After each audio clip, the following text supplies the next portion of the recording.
everybody, and welcome back to Season 8 of the Crest Autosport Championship.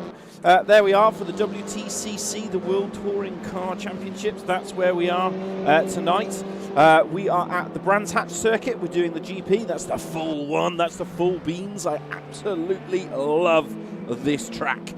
There's the cars we're choosing. So if you've joined us for last season and you're back to this season, last season you can choose any car that you wanted. This season out, you are restricted to hatchbacks only. So you've got yourself there the little Alfa Giulietta, the Honda Civic, the Opel Astra, the Megane, the Cupra Leon, the Hyundai, the Peugeot 308, and the Volkswagen Golf GTI. Absolutely cracking little cars. It's an even spread actually since the update that they have done to the cars. There's the track. If you're interested, we're at Brands Hatch. We're on the GP layout. It's got 9 turns, 6 right, 3 left. Race room cost, £4.27. As I always say, cheapest way to get yourself into race room is not to buy track by track, is to get yourself away for one of their awesome deals that they do. In terms of previous winners, Alex, Lee Horn, and somebody I can't even see. They're all 2 times winner. Cloughy, Norton, Shaw's, Artem, Diany, and Alexander, they are all first-time winners. And that's how it stacks out this evening in terms of what we got. So we've got practice coming up. That's where we are. We've got 10 minutes of practice session remaining. I'm your commentator. There's me, Andy Pauly. I had hair then. I got more hair than I have got now. I will be with you for the duration of this evening's races. We have coming up qualifying is in 10 minutes, so we'll do a quick roundup of the drivers that we've got in. We have 28 drivers in. There's 31 that are meant to be starting. 2 have not started yet. They've not set a time. That would be Johnson, Plummer, Smith. Those 3 have yet to set any times on the board. So it'll be interesting to see what they can do. Currently, Pavel, he is an esports driver. He's currently top of the tree. There he is. He's got his own name on the car because I think he won a competition at Race Room at some point. So he's currently fastest both in Sector 1 and Sector 2 at 29.1 and a 40.462. Cloughy is in second, has been holding that up for a long time. So yeah, it's going to be very, very tricky, I think, for this evening in terms of where we are and the drivers are looking at it. Cloughy's then, he's 100th of a second faster in Sector 1, but Sector 1, really at this time, we don't know what fuel loads they've got on board the cars. We don't know what they're carrying, and there's loads of different things like that. He has gone purple in Sector 1 at 29.161. Yeah, a tenth of a faster than Pavel, so he's got a little bit faster than Pavel, but he's going to have to keep that up through Sector 2. So yeah, it's going to be very tricky, I think, in terms of Brands Hatch. We don't have any championship standings for you at the moment because, well, it's start the championship, isn't it? So there isn't any championship standings. So that's how it stands up. Welcome back to the commentary box. I am here and making sure I'm on the right screen. No, I'm on a completely different screen and it looks like the whole thing has crashed. Yeah, that's not going to work, is it? Standard as always, when we think everything is working perfectly, it decides to have a complete meltdown. I don't think we will be able to bring the camera back unless I get lucky at some point.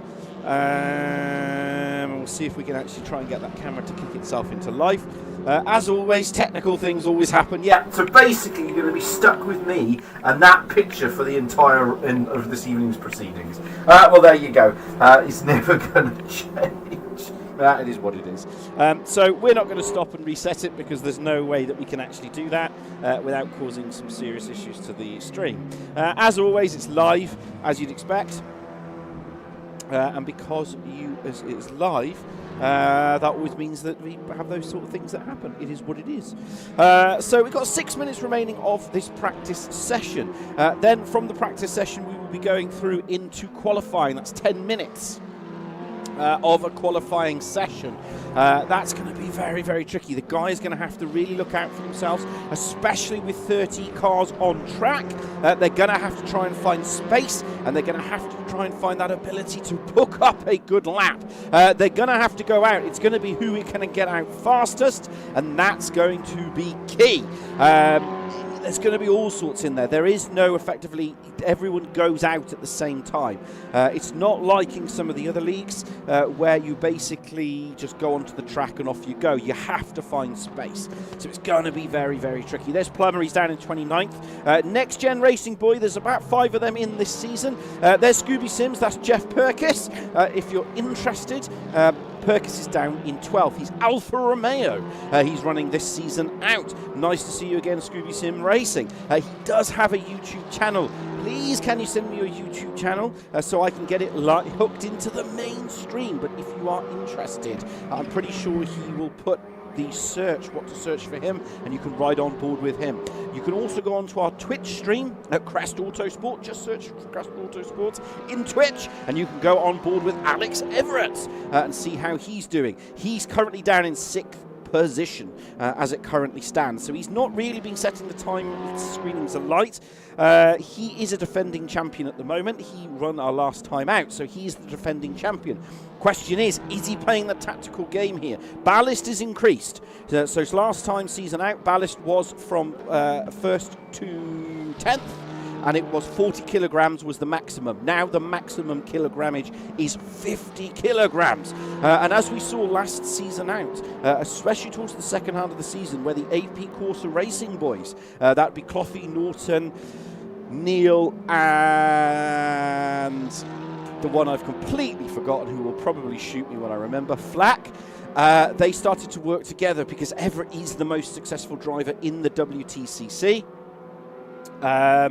So, yeah, he could be starting off early to get himself, leapfrog himself up to the championship, because I can't really see that Everett is 0.4 of a second off Cloughy and Pavel at the current time. So it's going to be very tricky to see, very interesting to see what they can do. In terms of his lap pace, yeah, he's just off. At the moment, his last lap was a 29.399. He's lapping in the 29.3s, really, in that first sector. And the reason I'm talking about Everett, because he is the champion. He is the most successful championship winner in the WTCC. Yeah, his best in Sector 2 wasn't good either, so it's going to be very tricky where it is at the moment. Let's go to Norton. He's currently 3rd fastest. Race winner last time out last season, but he hasn't had the consistency. He's out in the Astra at the moment. He's been doing a 29.3. Fastest in Sector 1, he's been doing 30.0s. He was 2 seconds slower in his last on this lap with 21 seconds. But he could be running high weight fuel on board that car. We don't get to see how much fuel is on the car. That's up to the drivers. A little bit of sim twitch in there from Horn, another next gen racing boy. So yeah, we don't get to see that sort of information. We don't have the information of how much fuel they've got on board. We don't know the camber angles. We don't know what they're running in terms of downforce, wind, gear ratios. It is open. It's open in terms of your setups. There's a lot of practice and a lot of time goes into these guys making sure that they've got their practice set up. Sorry, their cars are set up. So that's all going to play into the hands of whoever decides to basically race. And we don't have that, which always makes it tricky. I'll keep an eye on the ComBox. The ComBox is back.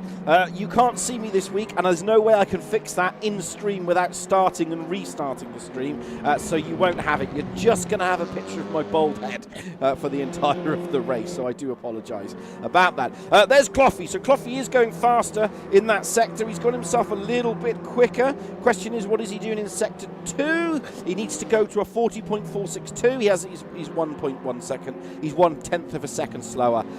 So it's not going to be a big one, really, with 1 minute 44 seconds remaining of the practice session. So yeah, I don't think he's going to do anything from here. Again, we don't know the fuel loads. There's Pavel. He is currently fastest. He's on his own, actually, at the moment. He hasn't got a teammate this season out. Fastest in Sector 1 and fastest in Sector 2. But he's not the fastest in Sector 3. as it currently stands, funny enough. He's done a 21.677, and Cloughy's going faster. So let's get on board with Cloughy, see how he's doing. Riding on board with him now, down to the front camera. So he's done a 29.076, that's Sector 2 time. He's looking for a 40.462 or lower. Actually, a 44.4 will do that for the number that he needs. Through the right-hander, it goes over the crest here, and he just stows it up the inside. The question is, can he keep up this momentum? That little Renault in the opening practice really suffered from tyre degradation down the hill as we come up into to the corner I've forgotten. It's called Dingledale. It's not called that anymore. It's completely Sheen Curve. That's what they now call it. We're looking in that sector for a 109.64, so he has gone fastest. A 109.54 in that sector. So, but he's not the fastest in that sector. He's not gone purple in Sector 2. He's lost time in Sector 2. Question is, can he cross the line? Can he get himself into that provisional pole position for practice? New fastest lap is confirmed. 1.31 for Cloughy. He goes faster again in the WC 2020 car. That's the new feature this time out as well. You will see fastest laps coming up, which we've not had before this season. And before anybody asks, no, I can't change the box because I don't own it. So I can't change that. So we're stuck with the rubbish box. But it's better than what we've got. So practice session's over. Now we go into qualifying. We'll keep on the auto direct, and I'll keep an eye on the screens as we go. Paul Hans, nice to see you back this season. Paul has been going go Paul Hans. He's a one-man team. He is a one-man team. Confirmation there that the last session was fastest lap was done by Michael Clough. That will now go off and reset. Qualifying is 15 minutes, so Ross Dance is straight out in the little Peugeot 106. He will go purple through first sector because he's the first one out. Toe here, well, he was the first one out, and now he's run wide going into Druids. Then we come down the hill. This is the left-hander through Graham Hill Bend. Fantastic little track, that is corner. Then we go in, basically riding on board. He'll be warming up his tyres. And that's what's getting him ready. As he builds up the lap, we'll keep an eye on him. We're going to stick with Ross Dance to begin with, and I'll keep an eye on the board as it happens. So, if you're new to the racing, hello and welcome to the Crest Autosport League with touring cars tonight, nothing but hatchbacks. We got 3 races coming up for you. Qualifying is going to be 3. It's going to be 3 10 minutes. Then we've got 3 15-minute races. Slider UK, nice to see you. He's would see who he is supporting. Or he, she, or it. Good to see the old Peugeot. He's after Peugeot. Yeah, Peugeot. It's nice to see the Peugeot. It's got an absolutely stellar exhaust note. If he comes off the throttle, absolutely stellar exhaust note. Paul Hans once again supporting the Paul Hans crew for himself. Right, let's see where we are on the board as we come up to first lap. Right, we're going to stick with Fraser Rostance. Rostance, that's the guy we're with now in the Peugeot.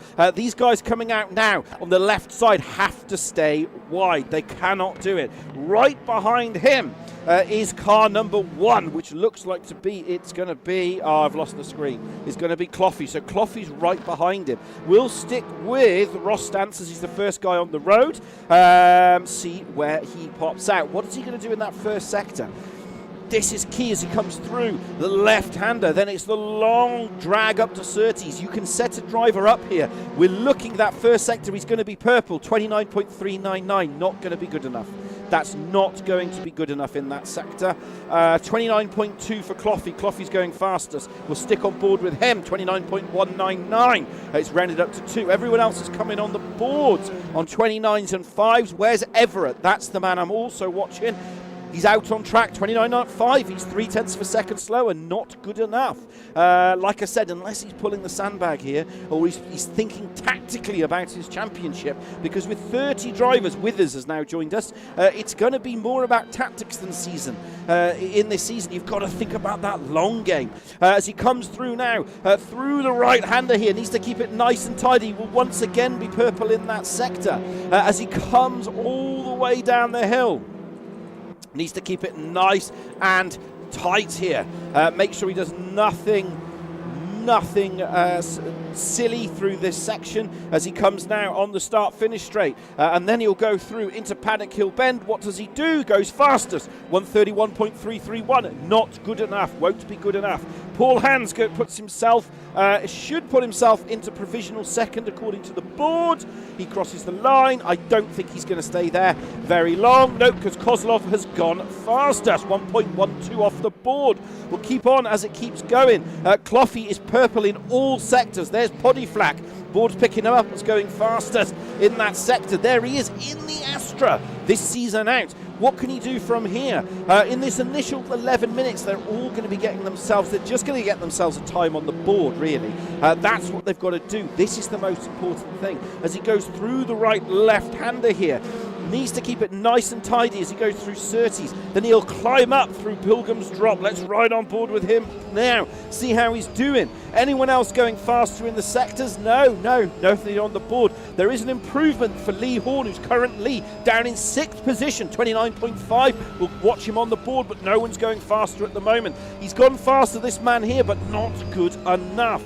Keep an eye on that as it unfolds. We flip ourselves to Everett. There he is in the Astra. I thought he was going to be an Alfa Romeo this season, but he's in the Astra. He's been testing all sorts of cars this season. He goes faster. He's green in that sector. So if you're new, currently 3rd fastest on the board, but 0.8 of a second off pole position. I'd expect a lot more from him at this early phase. Unballasted as well, but he's stuck in traffic. He's stuck in a gaggle of cars as it currently stands, so he's not going to get anywhere out of that, I don't think. He's going to have to really think about what he wants to do as he comes through the right-hander of Clark Curve, which will take him up to the Brabham Straight. And on here, they'll be going up to over 130 miles an hour as he climbs up that section. Then it's down into Druids. Needs to keep it nice and tidy here. Riding on board with him now. Keep an eye on the board. Nobody's going faster in the sectors at the moment. As he comes up now to Druids, down to the front camera. You can see here, 2nd gear corner through the right-hander. Needs to keep it nice and tidy as he then climbs down the hill. This is Graham Hill Bend into the left hand, which is then Graham Hill Bend into 3rd. Keeps it nice and tidy. No heroics. We leave him now as we see purple sectors for Derek Neal. He is father to Stu Neal, who's currently 5th fastest as it currently stands. But at the moment, nobody's going faster than Cloughy. He's currently pole position sitter on a 1:31.331. And he's purple in all 3 sectors. That hasn't changed as it currently stands. Alex Ward, there he is in a little Peugeot. He's currently down in 18th position, 2.3 seconds off the lead. What can he do from here? Can he get himself into top 10? Realistically, he needs to look at that top 10. Benny Norton has just gone fastest in sector 2. What's he doing here? Is he improving? He's got himself, I'm on the wrong person, there he is. Yeah, and he crosses the line. Not good enough, but he is faster in sector 2.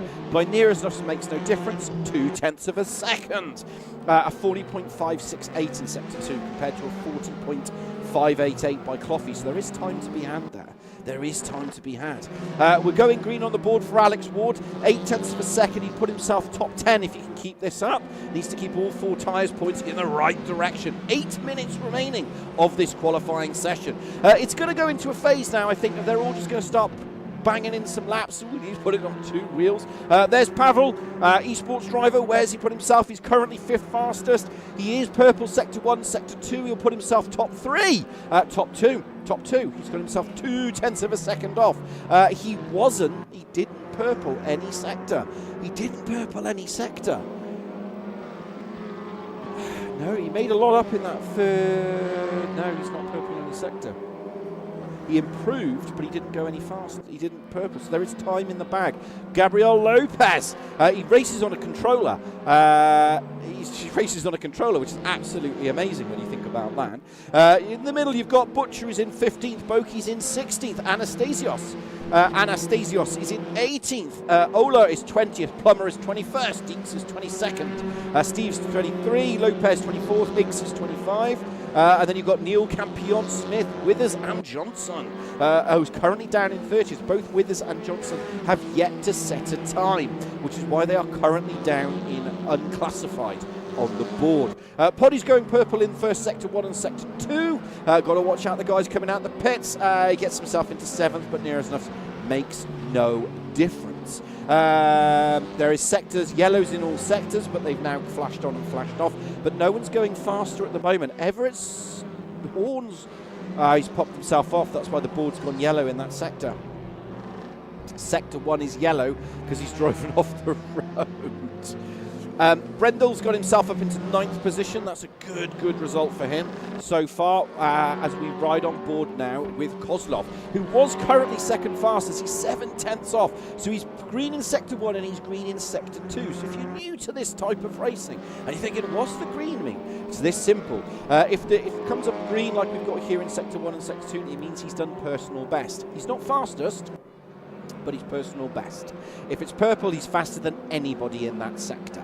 And if it's that last colour where there's no colour, it essentially means he hasn't gone faster than he has before. So yeah, he's got himself a little bit faster, but not enough. Everett's got himself down to 5th. Rostance is up to 4th. Norton's 3rd. Pavel is 2nd, and Cloughy is in 1st. I get the feeling at the moment that Cloughy and Pavel are just in a different league to everybody else. They've seemed to engage overdrive gear as it currently stands. Is there going to, and they need to just get away. They need to work together for the first couple of laps and then just go with it. Because if they don't, it's going to end up in just a messy mess, really, I think. I'm not even sure that's an actual description, but it is. So, yeah, it needs to keep itself nice and tidy. Just needs to keep it neat. Mistakes here will cost you dearly, because with 30 cars currently in the field, 29 currently with laps, Tim Johnson currently not on the board, any mistakes will cost you lots and lots of time. So, yeah. It's going to be really tricky with 4 minutes 48 to go. Now, with a 1 minute 31 lap at best, if you're not out on track, I don't think you're going to be setting a lap time, really. You're going to have to get in, get this car set up, and go for it. Yeah, it's going to be very tricky. He does go, Anastasios goes faster, but not fast enough. Cloughy is going purple again, but he's 9/10ths off his best time in Sector 2. But again, he's not as fast as anybody else. No, he doesn't. He's just part of the pits, really. I don't think there's going to be anybody else. Craig Deeks gets himself up 6 positions, 23rd to 18th, and he absolutely slides it. Butcher's gone purple, green, Sector 1 and Sector 2, so he is improving. He's going to get himself, at this rate, if he can keep it up to 0.6 of a second, he'll get himself top 10, which would be a result for him. 9/10ths.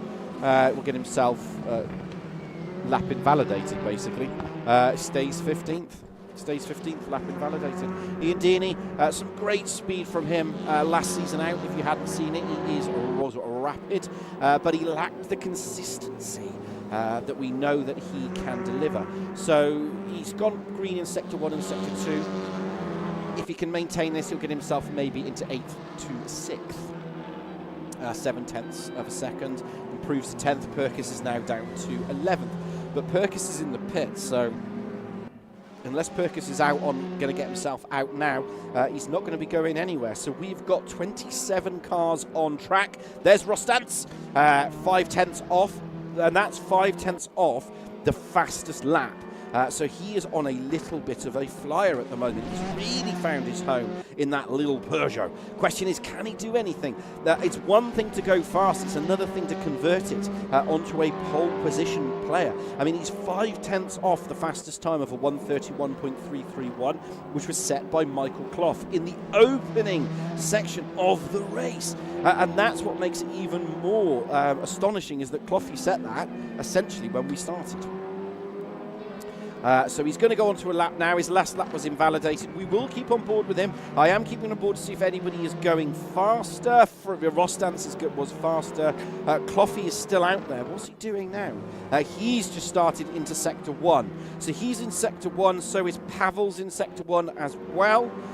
We've also got Rostance in Sector 1 and Jeff Perkis in Sector 1. I'm watching it on the board to see where they are. Paul Hans improved in Sector 2, 41.051, 050, so he improves his personal best.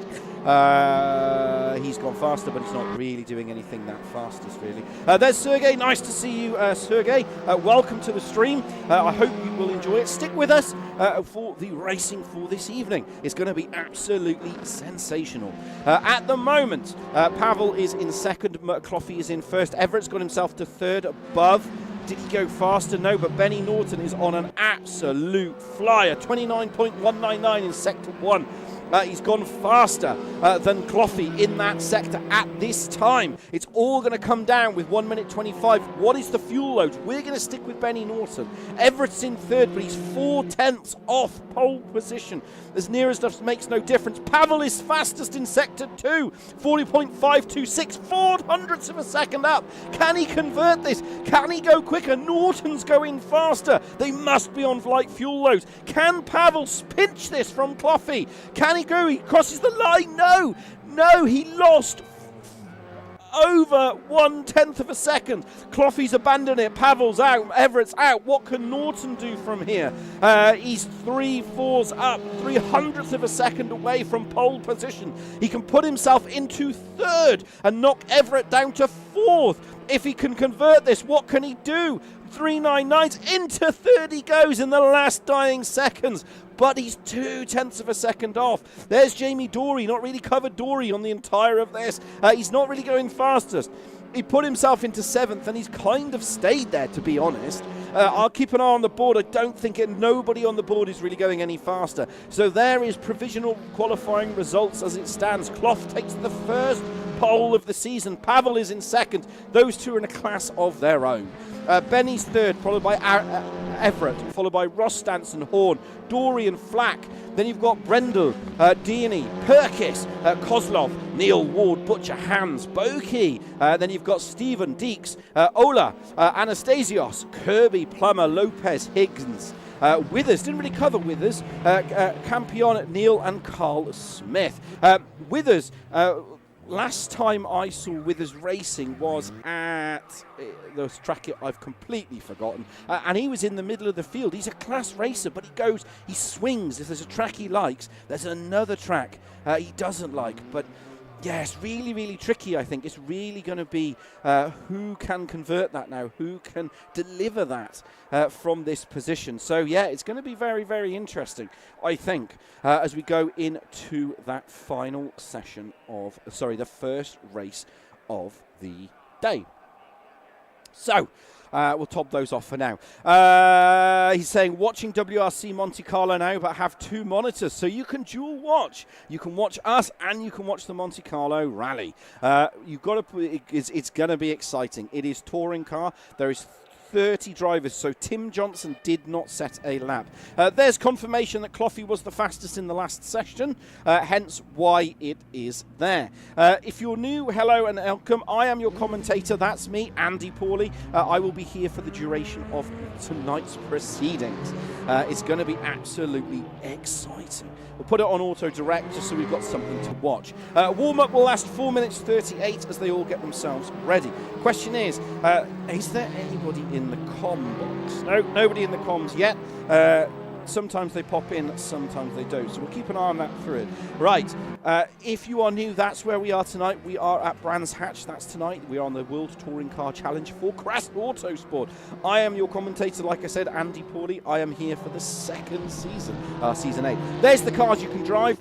It is all the little hatchbacks this season, so it's all a reset. There is a new tyre model as well in Race Room, which has really levelled up the playing field. Some really enjoy it, some do not, but it's changed it up, I think, for the better. There it is, that's where we are, the Grand Prix layout, 2.4 miles. There are 9 turns, 6 right, 3 left. Race Room cost is £4.27. As I always say, look out for the deals. I would always do it on a deal. I would never buy one track or the other. It doesn't make financial sense, personally. And there's confirmation of previous winners. Everett, Horn, and Luciano. I think it's Luciano. All 2 times winner. Clough and Norton, Shaw's Artem, Diany and Alexander, you'll probably have a go at me for that, and they're saying that the wrong way. Sorry, mate. They are all single-time winners. So that's going to be super exciting, I think. So they're all out at the moment. Well, they're not all out at the moment. 1, 2, 3, 4, 5, 6, 7, 8, 9. There's 9 drivers out at the moment. So this is coming up to race 1. That is a 15-minute race. Then we have race 2. There is ballast. Do not worry, I don't have the slide, but I will take you between race 1 and race 2. It is a reverse top 10 with ballast applied from qualifying positions. So from race 2, Cloughy will have 50 kilograms. Pavel will have, I've forgotten what it is, I think it's 45. Norton will have 40. Everett will have 35. Ross Dance will have 30. So on down to 10th, where they will carry 5 kilograms on board that car. So yeah, they all change. Does it affect the cars? Yes, it does, especially in the second half of the race. The tyres get eaten, the car brake as quickly. It mixes it up a little bit, but you can play the strategic game here. Because you know you're going to be carrying the maximum ballast, you go hell for leather in race 1, this week out. Race 2, you just basically make sure you don't lose any positions, and you stay in that mid-pack at the moment, because realistically, Cloughy's pace and Pavel's pace of being over 2 to 4 tenths faster than the nearest rivals in 3rd and 4th, that's Norton and Everett. With the ballast on board, that's going to put them into the top 5. They've just got to keep their heads cool and keep out of the trouble. In race 3, it's a top 15 reversal from race 2. So for them, if they get top 10 and just stay in top 10, they can turn it around. Yeah, confirmation that Ross Dance is the fastest in the warm-up. But he's not really going any faster. I'm just keeping an eye on his lap times as well as it progresses. No, he's 29.611. He's near 2 tenths of a second slower than the fastest in that period. Cloughy's 29.404, so he's trying to improve his times. They're all going to be out practicing. I suspect they're going to be practicing with large fuel loads on board as well. We can't see that. I don't have access to their fuel loads, so unfortunately we don't really know what they're carrying, so we can't really make the calculations of how long we think they can go. So they will fuel it to the end, and if any of you have watched Everett's stream over at Crest Autosport on the Twitch channel, I'd recommend it. You will notice that he runs out of fuel at exactly the last 2 corners. I don't know if anyone else ever watches that stream. I'd recommend it if you want that driver's eye view. Also look out and check for Jeff Perkis's stream, which is Scooby Sim Racing. He's on YouTube as well. You can go on board with those two. I'm pretty sure Ross Dance, who's currently fastest in the warm-up, he has a stream as well for the Next Gen Racing boys, so keep those out as well. So you can always link those in. Hopefully we'll have those for next week, where you can ride on board with these drivers, which gives you that driver side view, basically in-cockpit view of what's going on. But that's how it stands. So, predictions. I think race 1 is going to be Cloughy. I think Clough, providing he doesn't get tangled up in turn 1 with Pavel, I think these two are just going to drag themselves along. Incident points have been dropped from 70 to 40. Does it make a difference? It will in the midfield.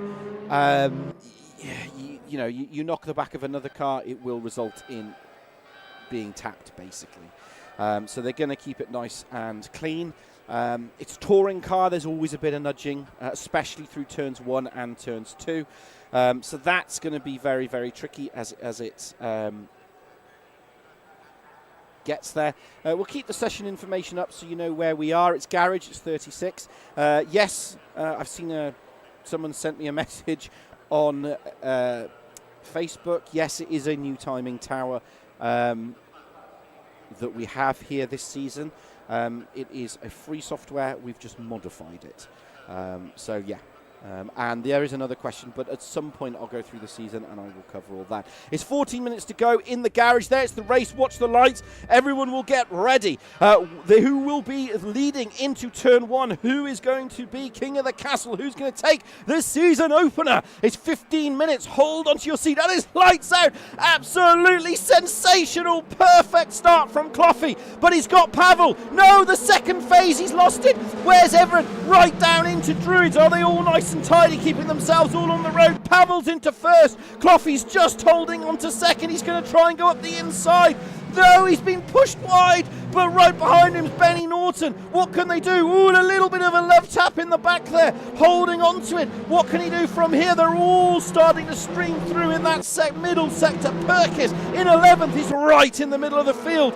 We've got somebody off in the background. It's one of the Astros. It's Derek Neal. No, it's not. It's Steve. Steve's managed to rejoin, but in the background, it's an absolute melee in the CA3 category as it stands through. Up Surtees keeps it nice and tidy. We leave this battle and rejoin Rostans riding from the rear camera. He's in 5th. There is 6th. That is Lee Horn. These two are both next gen racing boys, so they need to be nice and careful. Stu Neal is on the back of Dearney. He was on the back of Dearney. There he is. Look at the melee. There's Stu Neal in the 34. Ian Dearney's in the number 7. Behind him, that is Koslov. It is Renault, Seat versus Peugeot. Bom. That's the engine noise that's being made through the right-hander. Lee Horn, slow down penalty. Through the left-hander we go. Everyone's playing nice and tidy at the moment. Nobody wants to make a mistake. Nobody wants to be sacrificed in lap 1 with 13:32 to go. In the background, nobody's really pushing at the moment. There's Boki. He's got Paul Hands right above him. Poddy Flack and Lee Horner side by side as we ride back now from the rear camera of Everett. You can see them 2 by 2. That is 6th and 7th right behind. Can they keep it nice and tight? A little bit of a sim twitch there from Rostans. He's the Peugeot number 7. 1st, 2nd, 3rd, 4th, 5th. There's Rostans in the number 7. Behind him is Lee Horn. Behind that's Poddy Flack. Side by side, 2 by 2 as they sort themselves out. Fantastic stuff down the corner into the left-hander of Graham Hill Bend, riding on board from the rear camera of Rostans now. He's keeping it nice and tidy. No heroics here. This is 6th, there is 7th, there is 8th, 9th and 10th. They are all nose to tail. It's an M25 car park on a Friday rush hour. Who is going to be victorious? 12 minutes, 39 seconds to go. We're now going to jump down all the way back to Carl Smith. He's gone off the road.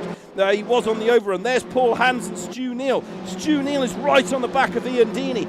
He is the 34. There is Stu Neal. Right above him is the man, Ian Deaney, 1/10 of a second up. He's gaining. I'm watching the board for Cloughy and Pavel. They are nose to tail at the front. When it gets a little bit closer, we will keep an eye on that. As it stands, Everett has lost out to Norton at the moment. Through the right-hander they go. Needs to keep it nice and tidy. Cloughy is right on the back of Pavel, riding from the rear camera. This is the lead from the battle. This is 1st and 2nd. There is 3rd. There is Norton right behind him. As we come up now down the start-finish straight, you can see riding from that front camera, this is Cloughy. He's gaining.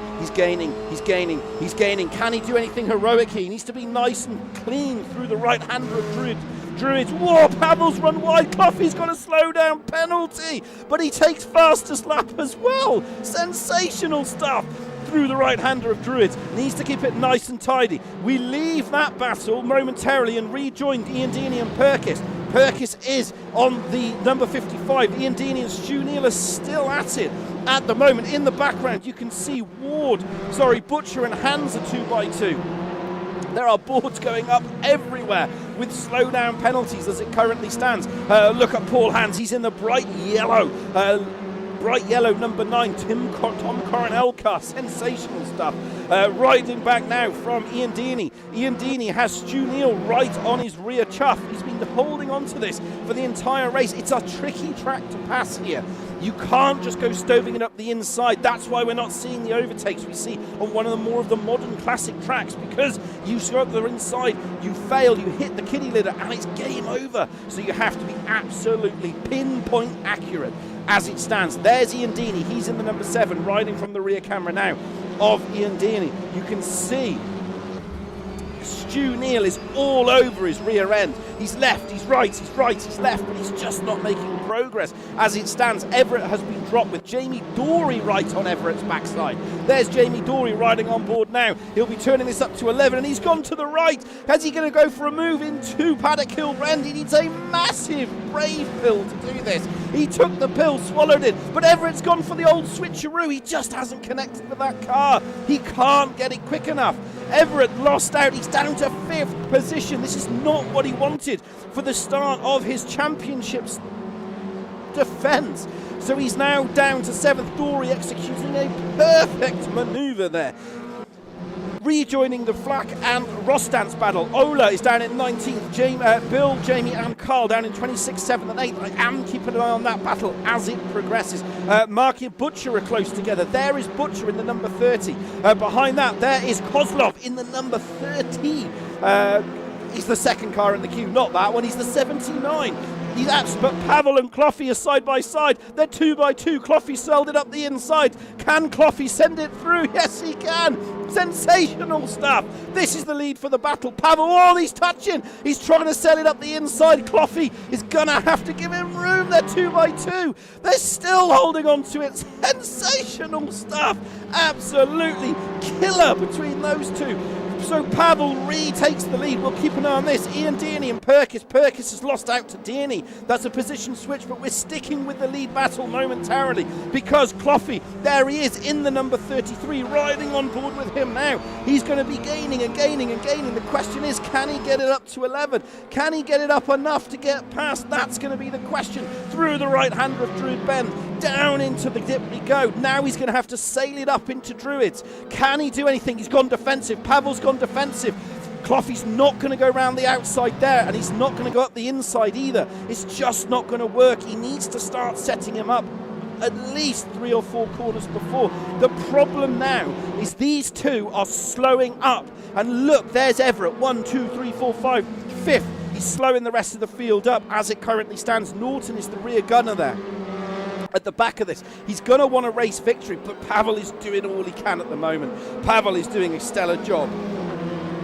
Carl Smith is retired. Jamie Higgins and Bill Campion are side by side as it stands at the moment. I'm keeping an eye on that battle at the front.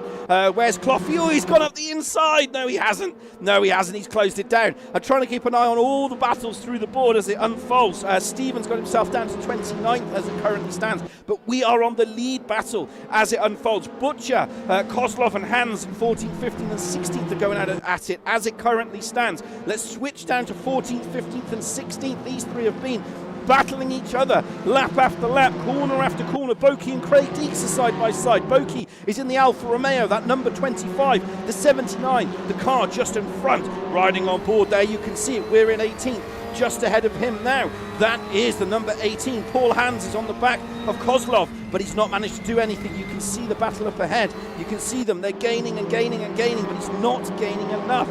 It is 7 minutes to go, and Cloughy's running out of lap time here. He's just running out of time. So we switch now to 16th and 15th. Now there's battles everywhere at the current moment. I'll try and go, oh, he's run wide. Paul Hans put himself into the kitty litter. That has relieved the man ahead. Kozlov in the number 15, in 15th position. Not that one, he's that one. He's the Seat, the number 79, the Le Car one. So he's relieved himself now. He's got himself a little bit of breathing space as they're all starting to go down. Right, Withers and Plumbers are side by side. Andy Withers is in the 23, he's in 23rd. He is now the number 8. He's that yellow car. The number 7. That's Andy Withers. Sorry, that's Plummer in the 8. These two have been at it on the board all race. This is down in 23rd and 24th position. Absolutely sensational battle going on between these two. The question is, can he do anything? Stu Neal has finally cleared Ian Deaney on the board. He's finally got past Ian Deaney. Clough is just not making progress. Ian Deaney and Stu Neal are still going at it. No, he didn't. Stu Neal did clear Ian Deaney. Now he hasn't. He's gone back the other way. So they're just going backwards and forwards as it currently holds on. Right, we're going to go back to the battle for 15th position with the battle for 14th. I will keep an eye on Stu Neal and Ian Deaney have changed again. The board's just going all over the board at the moment. It's 10th and 11th. Those two are making, I think they're just swapping positions for fun now. Let's keep an eye on them. They've been absolutely battling race after race. There's Ian Deaney. He's in the number 7 riding on board now. There's Stu Neal in the number 34. He hasn't really found his happiness in that in the Renault. He's just not really found it. So Stu Neal suffering a bit there. He has absolute pace. I wouldn't expect him to be in 10th, to be honest, unless he's going for that tactical switch. Like I said, if he's in 10th, he'll be pole for race 2. And he's got Brendel, Hall, Flack and Rostance behind him, so he should make good good progress, which is why it's so important that he stays ahead of the man behind, Ian Deeney. There is Deeney, not him. He's the 1-2 second car in the row, the number 7. So he needs to stay ahead of him, really. Otherwise, he's not going to get it. No fastest lap so far. Well, there is a fastest lap, but it hasn't happened. Tyres degradation will be happening. Oh, Ian Deeney's going for the switcheroo. He's going to go up the inside. Stu Neal is going to be fighting this all he can. Oh, he's left him just enough room, but not enough for one car. Oh, that was absolutely textbook in the background. And then Perkis is joining the party. There's Perkis in the number 55, and you can see there right behind Kozlov and Butcher are side by side. Kozlov is in the right hand side, he's in the 79. The Hyundai of the number 30 is Russ Butcher. These two are absolutely not giving any quarters. I'm keeping an eye on Clough and Pavel as well at the front. Those two have managed to close each other up as well. So is Withers and Plummer in 22nd and 23rd. Absolutely sensational stuff. With 3:59 to go, the nearest us makes no difference. 2 laps and a half. There's Hans. Hans is the one-man Hans Club, and he's going to come. Can he do anything here? Can the German do this? Can he overtake the British Butcher? Well, no, he's not going to get round there without punting him up the rear end. He's just not going to do that from there. He needs to just play. He's just faster at this stage. Butcher is suffering, I think. He's not really finding any pace in that car as it stands. So these two have just been trading places all lap time. Stu Neal is 2/10. Where's Ian Deeney? So Ian Deeney now, he's in 10th position. There's Stu Neal, followed by Perkis, and Ward slowly catching him. So as you can see here, as we ride from the rear camera of Deeney in 10th, there's Stu Neal. Stu Neal's got a little bit of the brakes early. That's going to push Deeney and unsettle him. Has that allowed him up the inside? The rule of thumb is he's got to be more than a car. So he's done it. Absolute textbook there from Stu Neal. And look at Perkis. Ooh, hit the replay button. We'll have a look at that. He's got it. What's happened there? Ian Deeney's checked himself out. Ian Deeney is numero not going anywhere. That car is gone.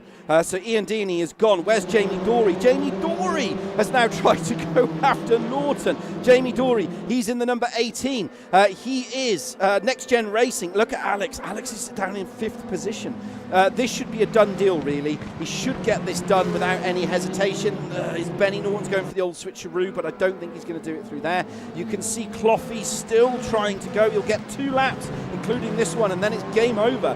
If he doesn't manage to do it now, he's not going to manage to do it at all. That's the problem. In the background, you can see you can see Flack and Rostance. There's Flack in the car. He's just gone ahead. That's going to unsettle him. Rostance is down to 7th.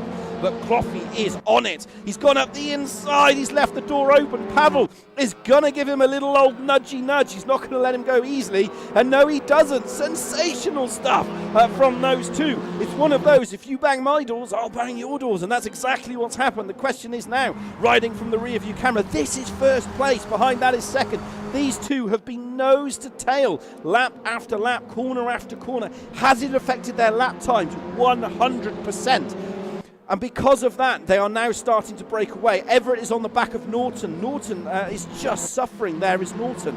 He's got Everett all over his rear end. So Norton is down in 4th. Everett is in 5th. Cloughy is now right up the rear end of Pavel. This is going to be the last lap. It's a 1:31 at best. So this is going to be the last lap. He's going to have to do something heroic now. Steve and Bill and Derek Neal. Derek's on the back of Jamie Higgins in 24th and 25th position. So we're keeping an eye on this as it unfolds.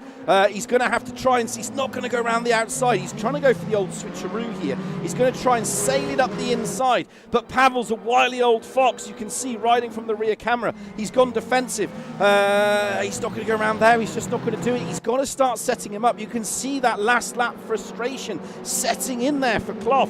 Needs to keep a cool head now. Doesn't need to do any heroics. Pavel has got this. He's just got to stay cool as well. It's going to come down, I think, it's going to come down to when they get through to Sheen. That's what's going to cause it. That's where they're going to have to really look at this. It's called Dingle Dell, but it's technically Shield. He's just backed off there.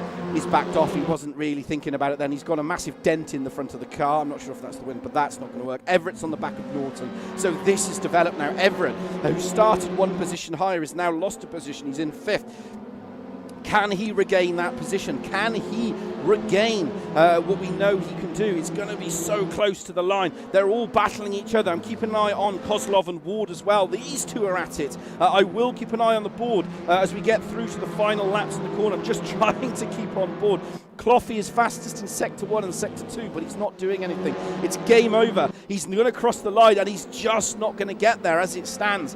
Through the right-hander we go. Can he do anything from here? I doubt it. Failing a massive sim twitch from the man in front, Pavel took a victorious win. Sensational. Jamie Dorey in third. Norton holds fourth. Everett is in fifth. Flack, I was expecting more from Everett. Flack is in sixth. Rostance is in seventh. Horn comes home in eighth. Brendel, he just had a race all on his own for Petrol Handle Sim Racing. He was just on his own. He just turned up and had a fantastic race. Neil, I think, got lucky from the incident from Ian Deeney checking himself out. Perkis is in 11th. Ward is in 12th. As it stands, there's Tim Johnson bringing the car home.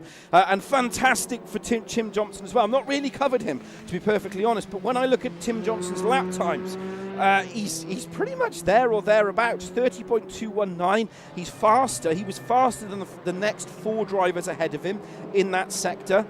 He was faster than the next two drivers ahead, so he's got some pace there. It's that lap consistency. It's that lap consistency that I talk about, where Johnson, I think, can get it. Gutted for Ian Deeney, to be honest, and I'm gutted for Carl Smith. Two great drivers, but there is your provisional race results. Obviously, I say provisional pending any incidents or accident reviews.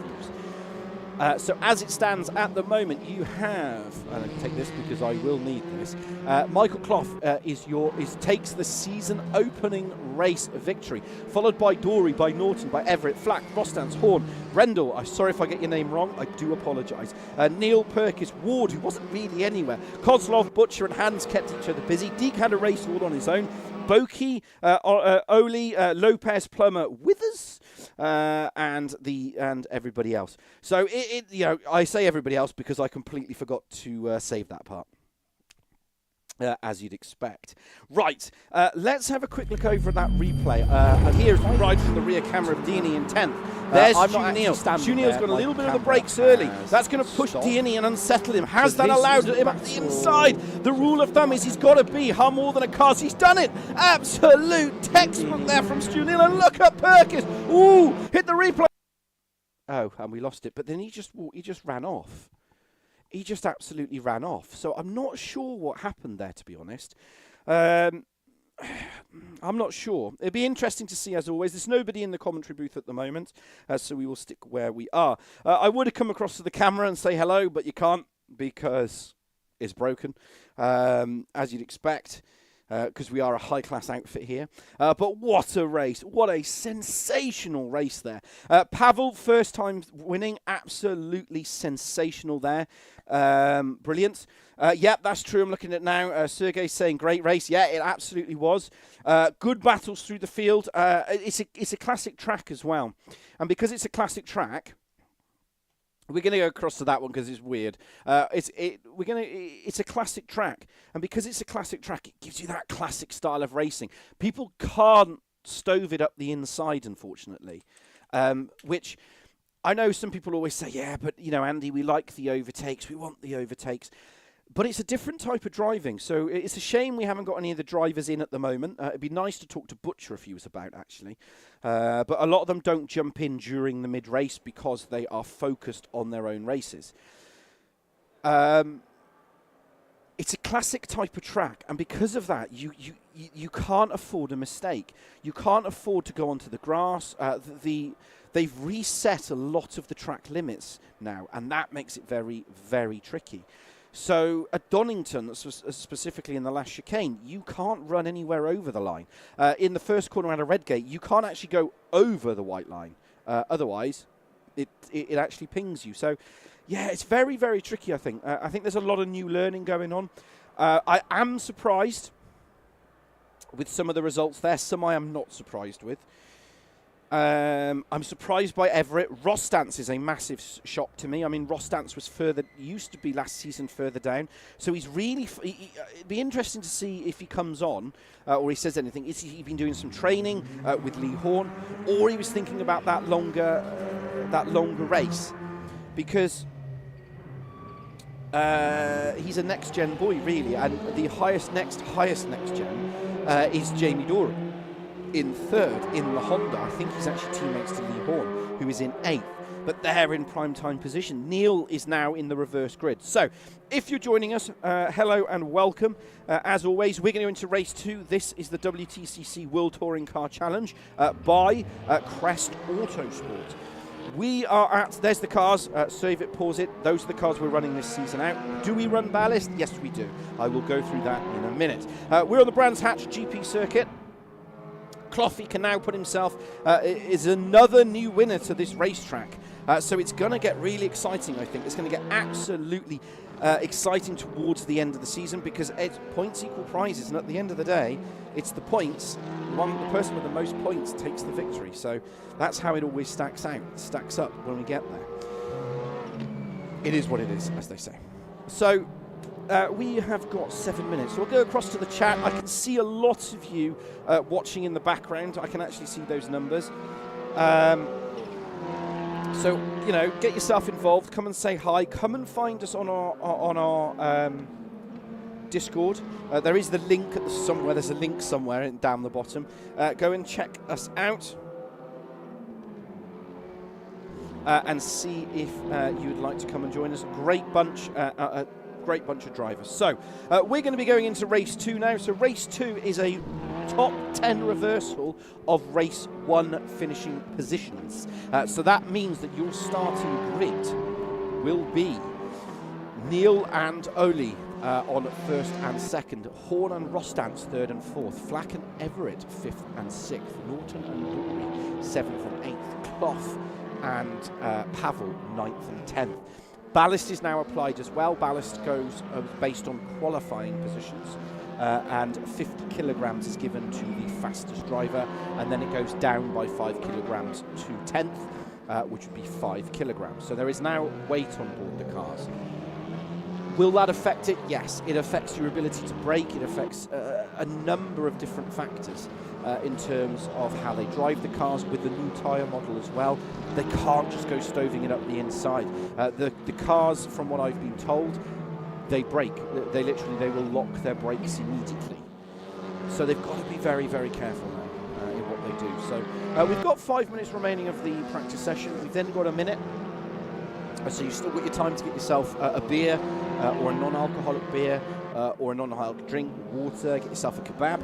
I'm always partial to a kebab. And get yourself up and ready. We'll put it on auto direct and we'll see what's going on. There'll be a bunch of people coming in for fastest laps at the moment, only because there's the fastest lap flopping up, because it means fastest lap is underway. We're still working on that feature. So yeah. There it is. So Betty Norton is fastest lap. They're all going to be out practicing now. If you've got ballast on board, you need to be out practicing.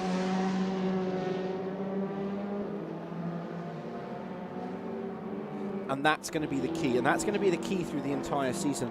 A couple of yellow sectors. I nearly dropped nearly fell over, as you'd expect. So it's going to be very, very tricky, I think. For those of you that follow us, give us your predictions on who you think will be winner of race 2. I'm going to go for Stu Neal. I think my winner of choice is going to be Stu Neal, providing I've not seen much of Brendel, if I'm honest. I think it's Brendel or Brendel. Sorry if I get anyone's names wrong. I am known for that. So Brendel, I'm not sure if he's starting. Horn is Lee is very fast on his starting in 8th. He'll be in 3rd. Rostance is a mixed bag. I've seen him be very quick. I've also seen him be very slow. It's in the middle somewhere. So I'm hoping Rostance can have a good result. Flack, see, Flack he is another driver who is in that middle. He's either really good or really bad. There is no middle. But he is one of the toughest defenders you'll ever meet on a racetrack. And he loves this track. Even though he says he hates it, he loves it. Everett is just as cool as a cucumber. Again, I'm surprised at his 5th, but he's very cool. He's a very cool-headed driver. That's how he wins the championships, you see. Because he wins them because he stays cool. He stays calm and collected.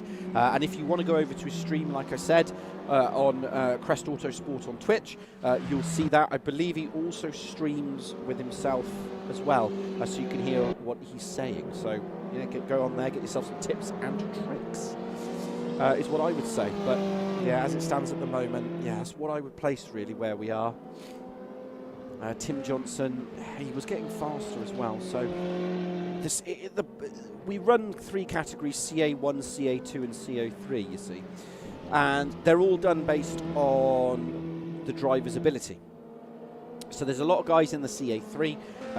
That'd be your Carl Smith, your Withers is down there, Plummer, Higgs and Campion are down there. But they battle it out they battle it out race after race, and it was an absolutely sensational finish to the CA3 championship last year. CA2 is that middle field. That's where you've really got to concentrate to go forward. You've got to work on your ability, but you have that opportunity in race 3 to take a victory. Benny Norton fastest lap, but again, it's practice. They're all going to be out with ballast on board. As it currently stands. So they're all going to be out practicing with ballast on board because they have to. I don't think Cloughy's got a representative time. Let me just have a look what he's doing. 29.359. So Cloughy's fastest in sector 1 was a 29.2. And it was a 29.25. So he's 1/10 of a second slower in sector 1. What's he doing in sector 2? Oh, his lap was invalidated. I don't think we're going to get a representative time. Maybe he was slowing down. So if he can do 29.3s in sector 1, he basically needs to stay within 4/10 of a second of his fastest lap time. And in sector 1, so realistically, he's going to lose about... He's losing 1/10 in the first sector, 2, 3... Yeah, he's going to lose about 3.5 tenths over a lap with 50 kilograms on board. Lee Horn's got himself a 131.121, but the difference was... The difference is Benny Norton's currently fastest on a 132.120. He's going to put himself somewhere near Cloughy, really, with that ballast. It's going to be tricky. It's going to be absolutely tricky, I think. It's going to mix it up. 50 kilograms is a lot. On these old classic style tracks, you can defend easy, so you can force the other driver back into a bigger group of cars, and that will be your saving grace. Realistically, they need to stay within top 15, so they can get a good chance in race 3. So that's what they need in order to do something. That's what they're going to have to do. Otherwise, it's not going to really work, I don't think. So. Yeah, it's going to be tricky, I think. It's going to be really, really tricky.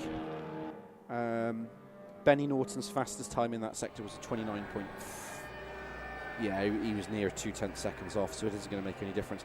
There's confirmation that Benny was your last fastest lap driver within the previous session, just if you are interested. So we're going to go across now to race 2. That's me. Andy Pawley, I will be here for your entire duration. We've got race 2 coming up.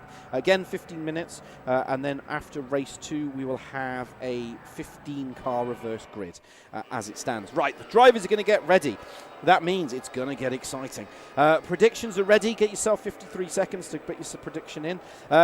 In real life, the pole position sitter actually starts on the left hand of the grid, not the right hand. Opposite to what we can see. So actually starting second is starting first is not an advantage. You want to start second, really. But it is what it is. That's the way it happens. 30 odd seconds to go till we go to race 2.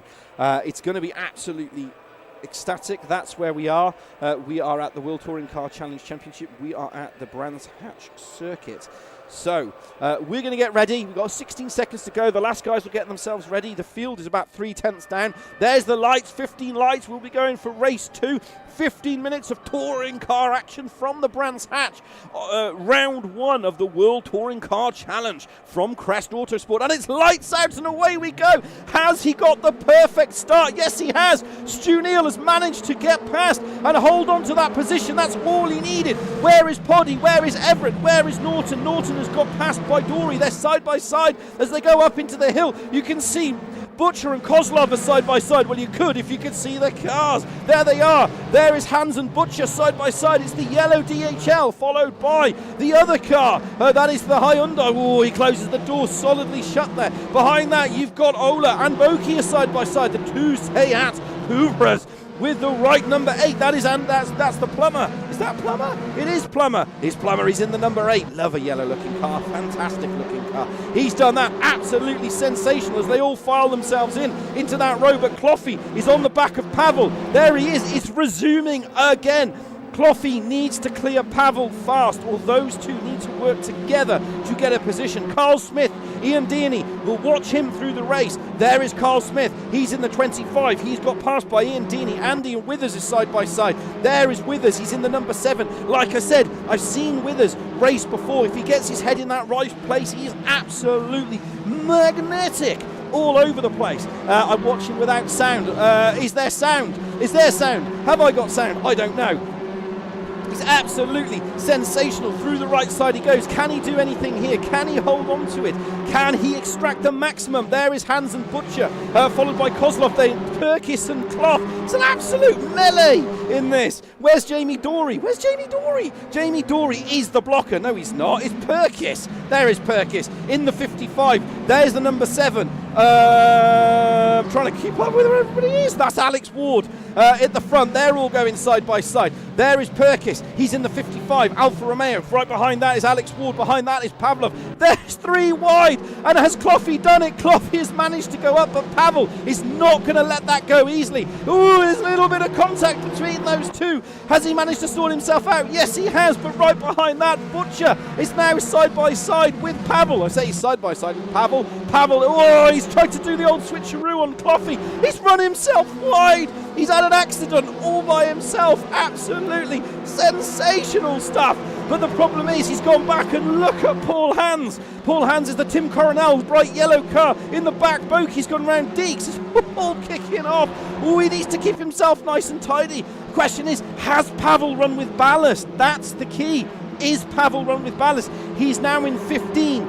If he needs to stay there, otherwise he's going to lose that opportunity. Stu Neal has completely disappeared from Brendel up front. There's a massive yellow in the background. All over, ooh, he's sliding all over the board. Has he done it? There is Lopez. He's in 16th position. When you can see in the background there, you've got Plummer and Higgins. They're all side by side. There he is. These 3 absolutely nose to tail as they all climb down the hill, down through the right-hander. You can see there Boki and Anastasios are side by side. There's Boki. Just ahead of him is Jamie Higgs, returning this season out. Can he do anything? Absolutely sensational stuff. Cloughy and Pavel are still side by side. Oh, he's had an accident. Where's he gone?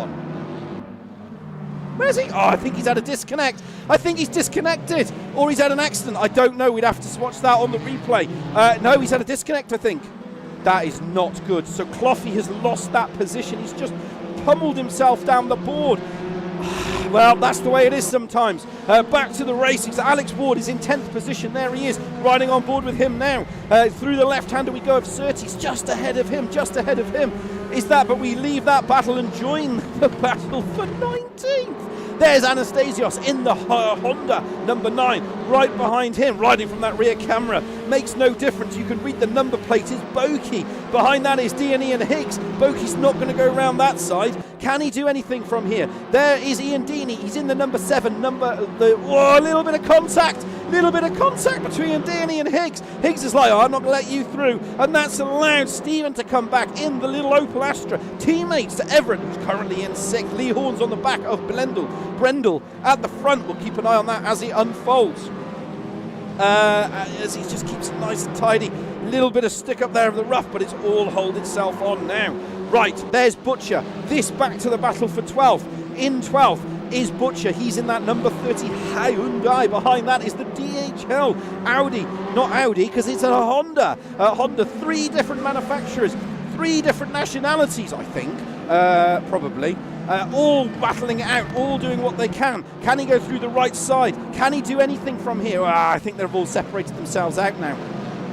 But Lee Horn is the cork in the biggest bottle this side of the river. There he is, he's in 3rd place. And if you ride from the rear camera up onto the rear wing, you can see 4th, 5th, 6th, 7th and 8th, all nose to tail. Round 30s we go. Lee Horn riding on board now from the back of the pack with Jamie Dorey. Just ahead of him is Alex Everett, Season 8 winner, 2 times winner here, don't forget. But right now he's just trying to survive in that number 48 Astra.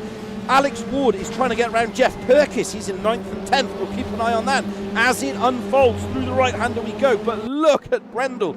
Brendel has just caused the blockage that we've all been waiting for. How can he hold on? 9 minutes 15. He's at his highest position so far in Crest Autosport, considering he's only had 1 race. He's doing a stellar job in 2nd. Through the right-hander he goes. But the problem is he's closing the field up and he's allowing Stu Neal to get away from him. That's the problem. That's what's going to cause it. Because look at Jamie Dorey. He's trying to sail it up the inside of Everett. Everett's in the Astra this time out. Everett loves that Lincoln Co. Jamie Dorey last season in the Alfa Romeo. But this time it is Opel versus Honda. It is one country versus another country through the right-hander. You're not going to go around there unless you take one massive brave pull. Oh my days. He hung on to that and just sent it to the stratosphere. Sensational move there from Jamie Dorey round Paddock Hill Bend. Down through Druids, down now into the left-hander of Graham Hill Bend. Sensational racing. Through the left-hander we go. Needs to keep it nice and tidy now. No heroics. Right, Anastasios, Ian Deaney are side by side. Anastasios is in the Hyundai. No, he's not in a Hyundai. He's in a Honda. Behind him is Boki. He's right behind that battle as well. Tim Johnson and Bill Campion are fighting each other. This is 27th and 26th CA3 category. These two have been nose to tail and they're absolutely trading blows through the race. Can they do anything here? Can he hold on to this position? Can Bill Campion get 26th position, which would be an absolutely stellar effort? He has been occupied for the entire race. Right, where is Boki? Is he holding on to it? Yes, he is. Just enough, just enough.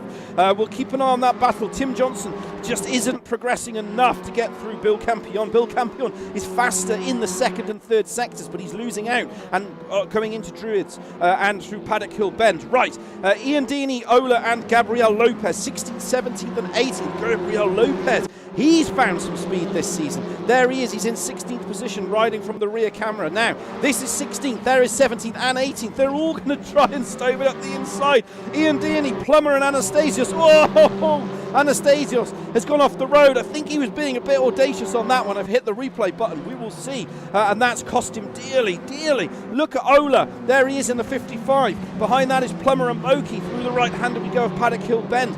But Fraser and Horn are side by side. Fraser is just not making progress.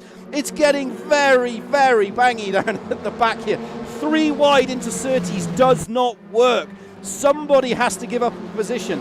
They're all just pushing each other along as it currently stands. That's allowed Brendel to get himself ahead. There is Horn. Just ahead of that, there is Dorey. Where is Dorey? There he is. Dorey, followed by Everett, Rostance, they are on Flack. They're all just absolutely nose to tail.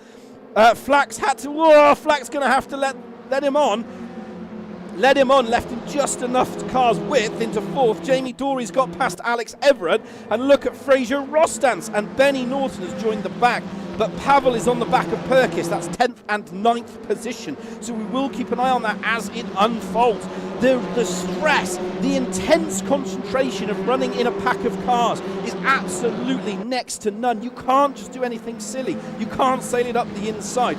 We're going to hold on to this battle momentarily because Ian Deaney is now a massive roadblock. Where's Boki? They're a massive roadblock as well. Let's go back to Lee Horn. I'm trying to keep up what's going on around here. There's Lee Horn. He's into 3rd position. Behind that is Poddy Flack. Poddy Flack is now just in defensive mode, I think. He's trying to help I think he's trying to help Benny Norton out, but he's just, no, he's just not finding it. Jamie Dory's going to try to go up the inside. That's just not going to work. He'll run out of road, basically. He's going to run himself out of road. Yeah, he's just held on to that. He just needs to be a bit clever, I think, between those two, because they're all kind of meleeing each other at the moment in that pack. And because of that, they're just running faster, and it's causing all sorts of bits. He's flashing his lights. I mean, you can flash your lights all you want, Jamie, but I don't think it's going to work. Everett's in 6th position, so he's down a position again. So he'll have a 5th and a 6th position finish. So it'll put him up into a good standing into race 3, but he's going to have to be careful where he finishes. Pavel's on the back of Perkis. There's Perkis in the 55. So Pavel's down in 10th position at the moment, but that will put him into a prime time position for race 3. Cloughy is going to start last, basically, which is not good for his championship. Brendel's in a solid 2nd position as it currently stands. Lee Horn has got past Poddy Flack as it stands, but Jamie Dory is still battling. In the background, has Pavel got past Perkis? He's going to go around the outside, but he's going to have to be really clear. He's just sailed it up the inside. He's literally just got the overdrive on him. He says, thank you very much, ticks the box, checks himself out.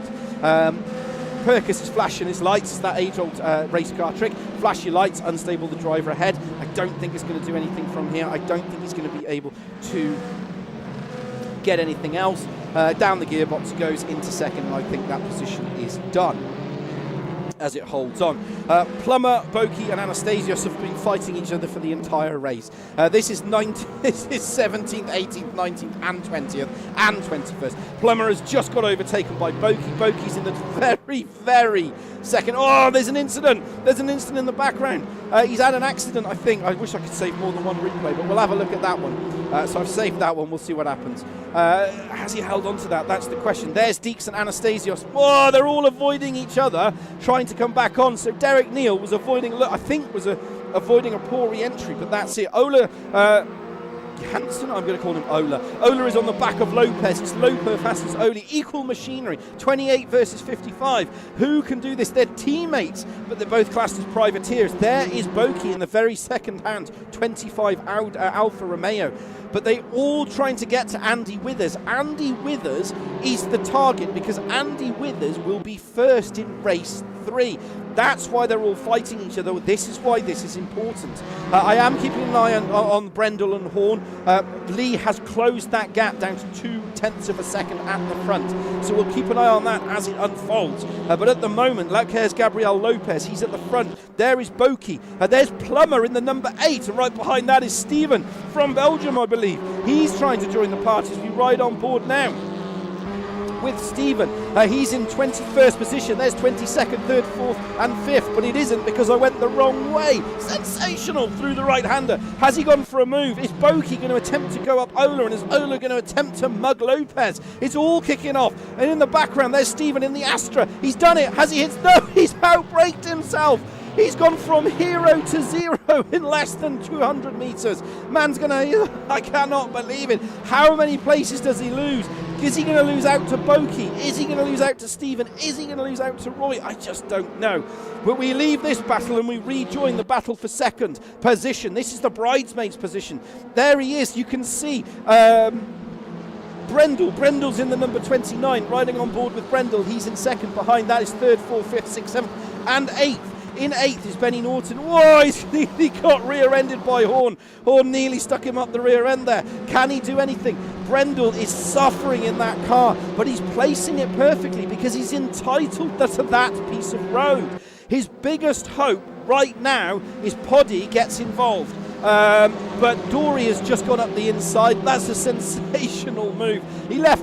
Poddy left just enough car's width, opened the door, ticked it through and said thank you very much. Off he went. In the background, Alex Everett in 6th is doing that age-old thing. Poddy's just not going to hold it there. He's going to try and go up the inside, but I just don't think that's going to be possible from here. unless the two teammates ahead take him out, unless they can help. Everett can help. Ooh, Everett gives him a little tap on the side. Poddy will be like, well, if you give me a tap, I'll give you a tap.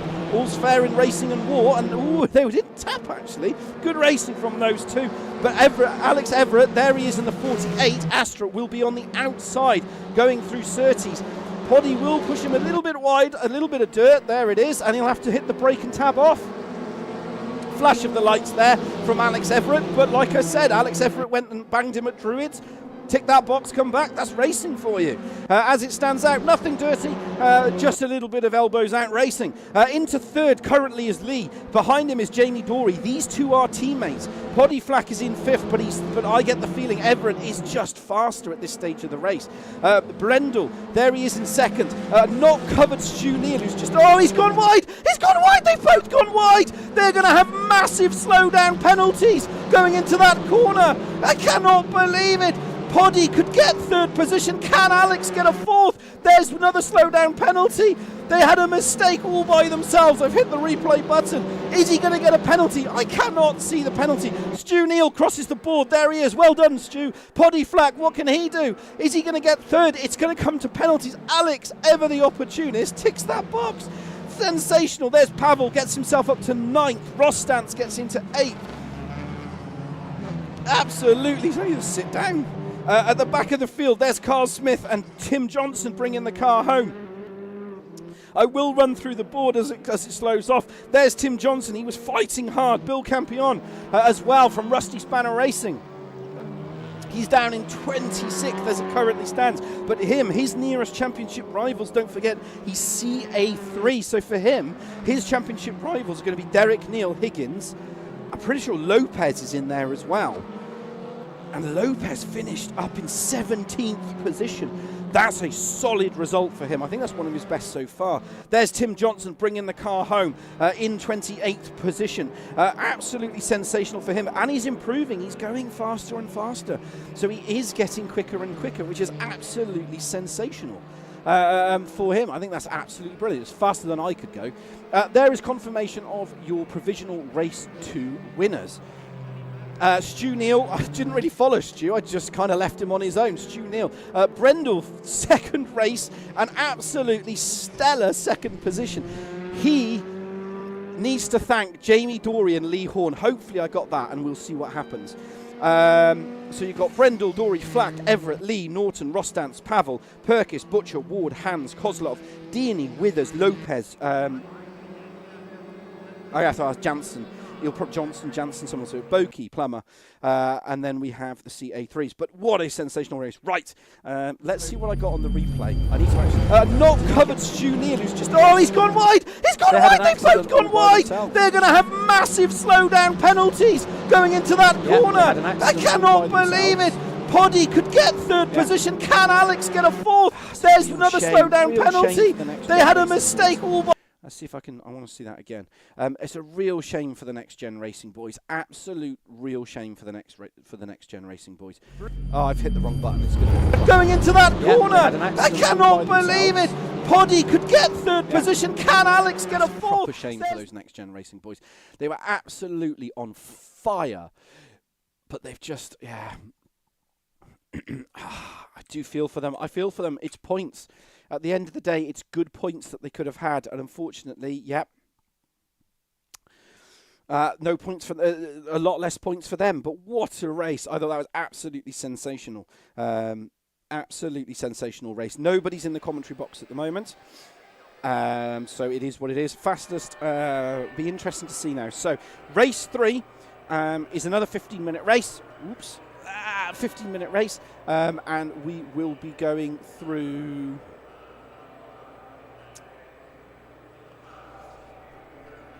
It will be 15 minutes. I'm trying to think of my ideas. 15 minutes, and it is a reverse of race 2. So it's the top 15 reversal of race 2.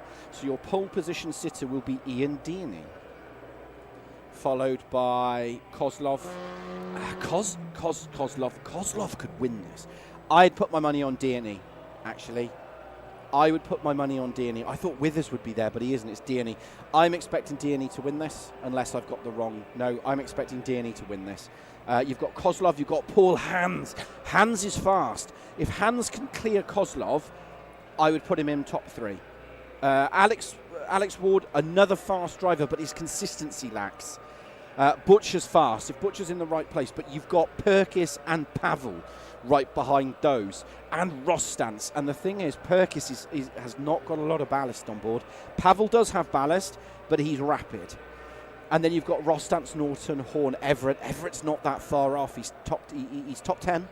I've seen him convert this top 10 to top 5. He could get a 5.55 on the board. Flack, I don't think has got the pace. Dory does have the pace, but I don't think he's going to be able to convert it. Brendel, I don't think so. He was struggling in that second half of the race. Again, I'm thinking it's the tyres he struggled with. It'd be nice to see if he was on stream. And I could ask him the question. I think he struggled with tyres, but what a solid result.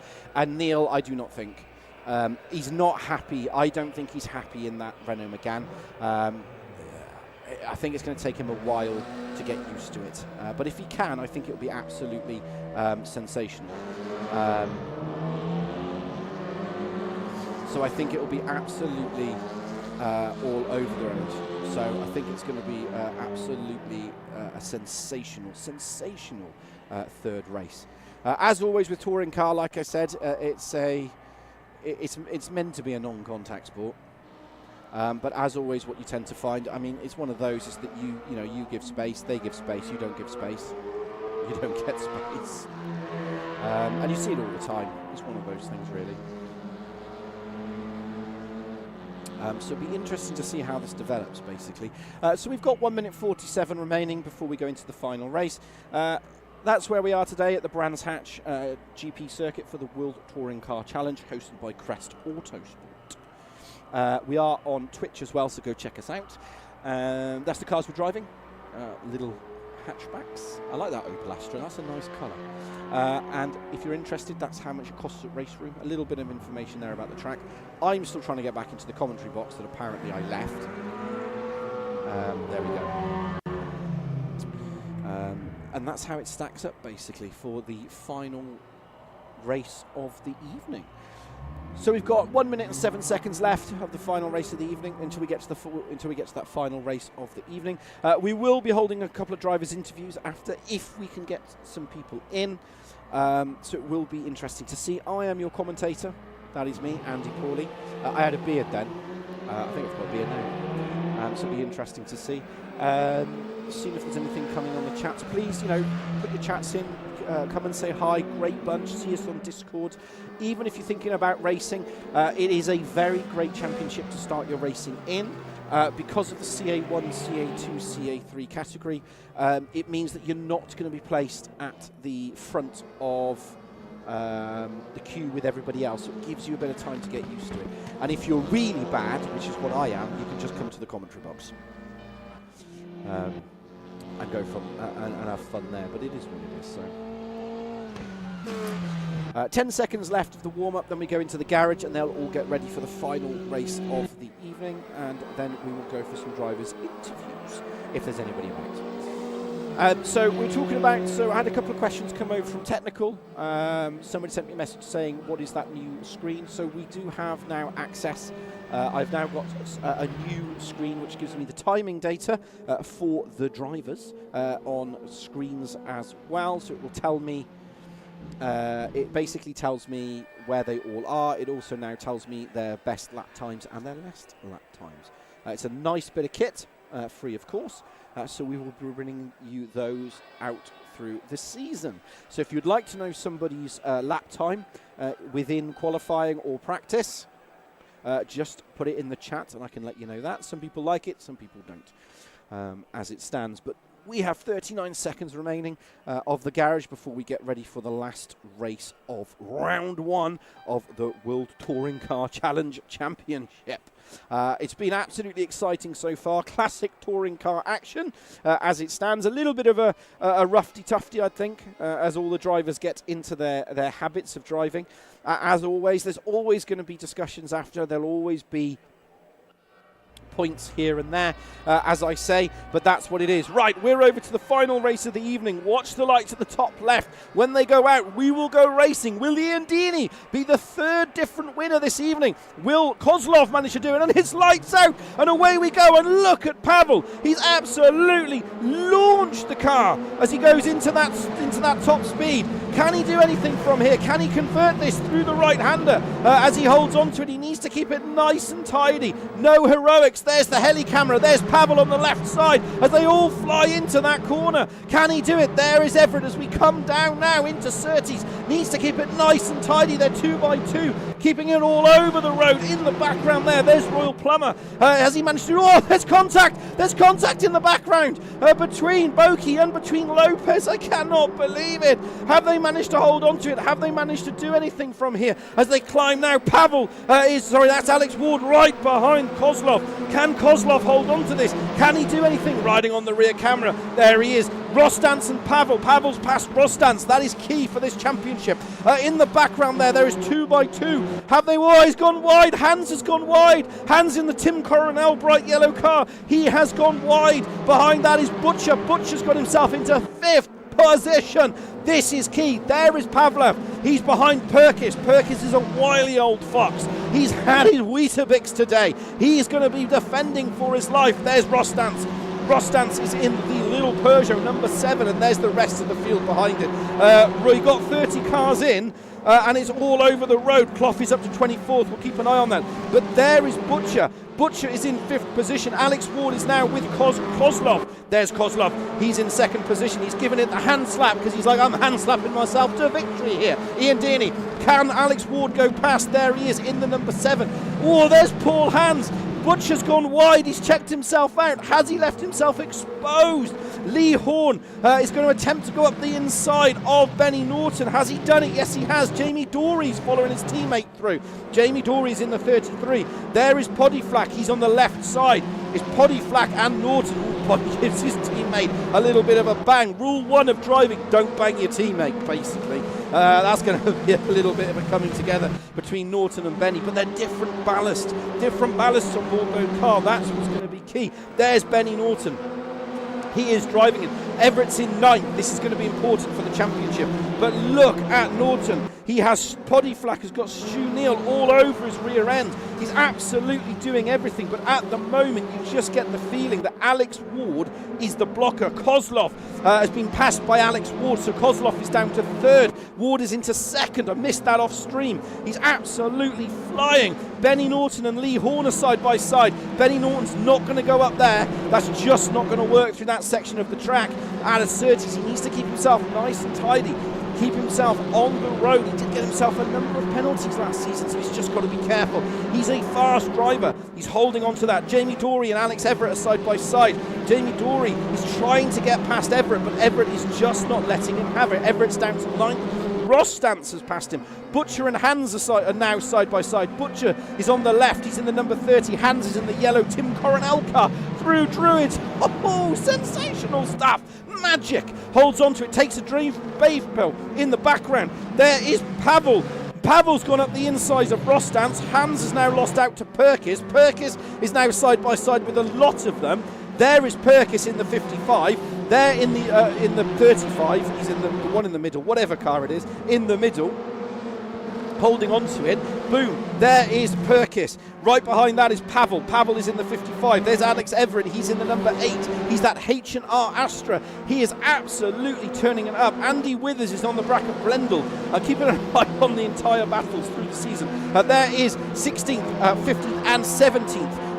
There, 1, 2, 3. That is 15, 16, 17. Andy Withers, Captain Slow, all nose to tail. Pavel is on the back of Perkis. Everett is trying to join the party. Rostance is getting roughed up by Dory. It's absolutely kicking off in the background. They've all got they've different ballasts on the car. It is absolutely nose to tail through the field at the moment. This is allowing Deeney is 3 seconds out from everybody. Pavel is on the back of Everett. There is Everett. He's all over it in that Hankook car. He's now got less ballast than he needs, so he should be making progress. Paul Hands has mugged the lots of them. Paul Hands, Ian Deeney, new fastest lap, 132.006. He's checked himself out at the front. There is Rostance. Look at Perkis. Perkis has gone for the old Dummeroo. Rostance behind him. He's gone, well, if you're going to do that, Perkis, I think that's a great idea. Perkis in the number 7 Peugeot. He's going to sail it up the inside of Dory in this number 18. Behind that is Lee Horn. Behind that is Benny Norton. And at the front, Ian Deeney is extending his lead. Alex Ward is on for a cracking result. He just has to keep 4 wheels on his wagon, pointing in the right direction.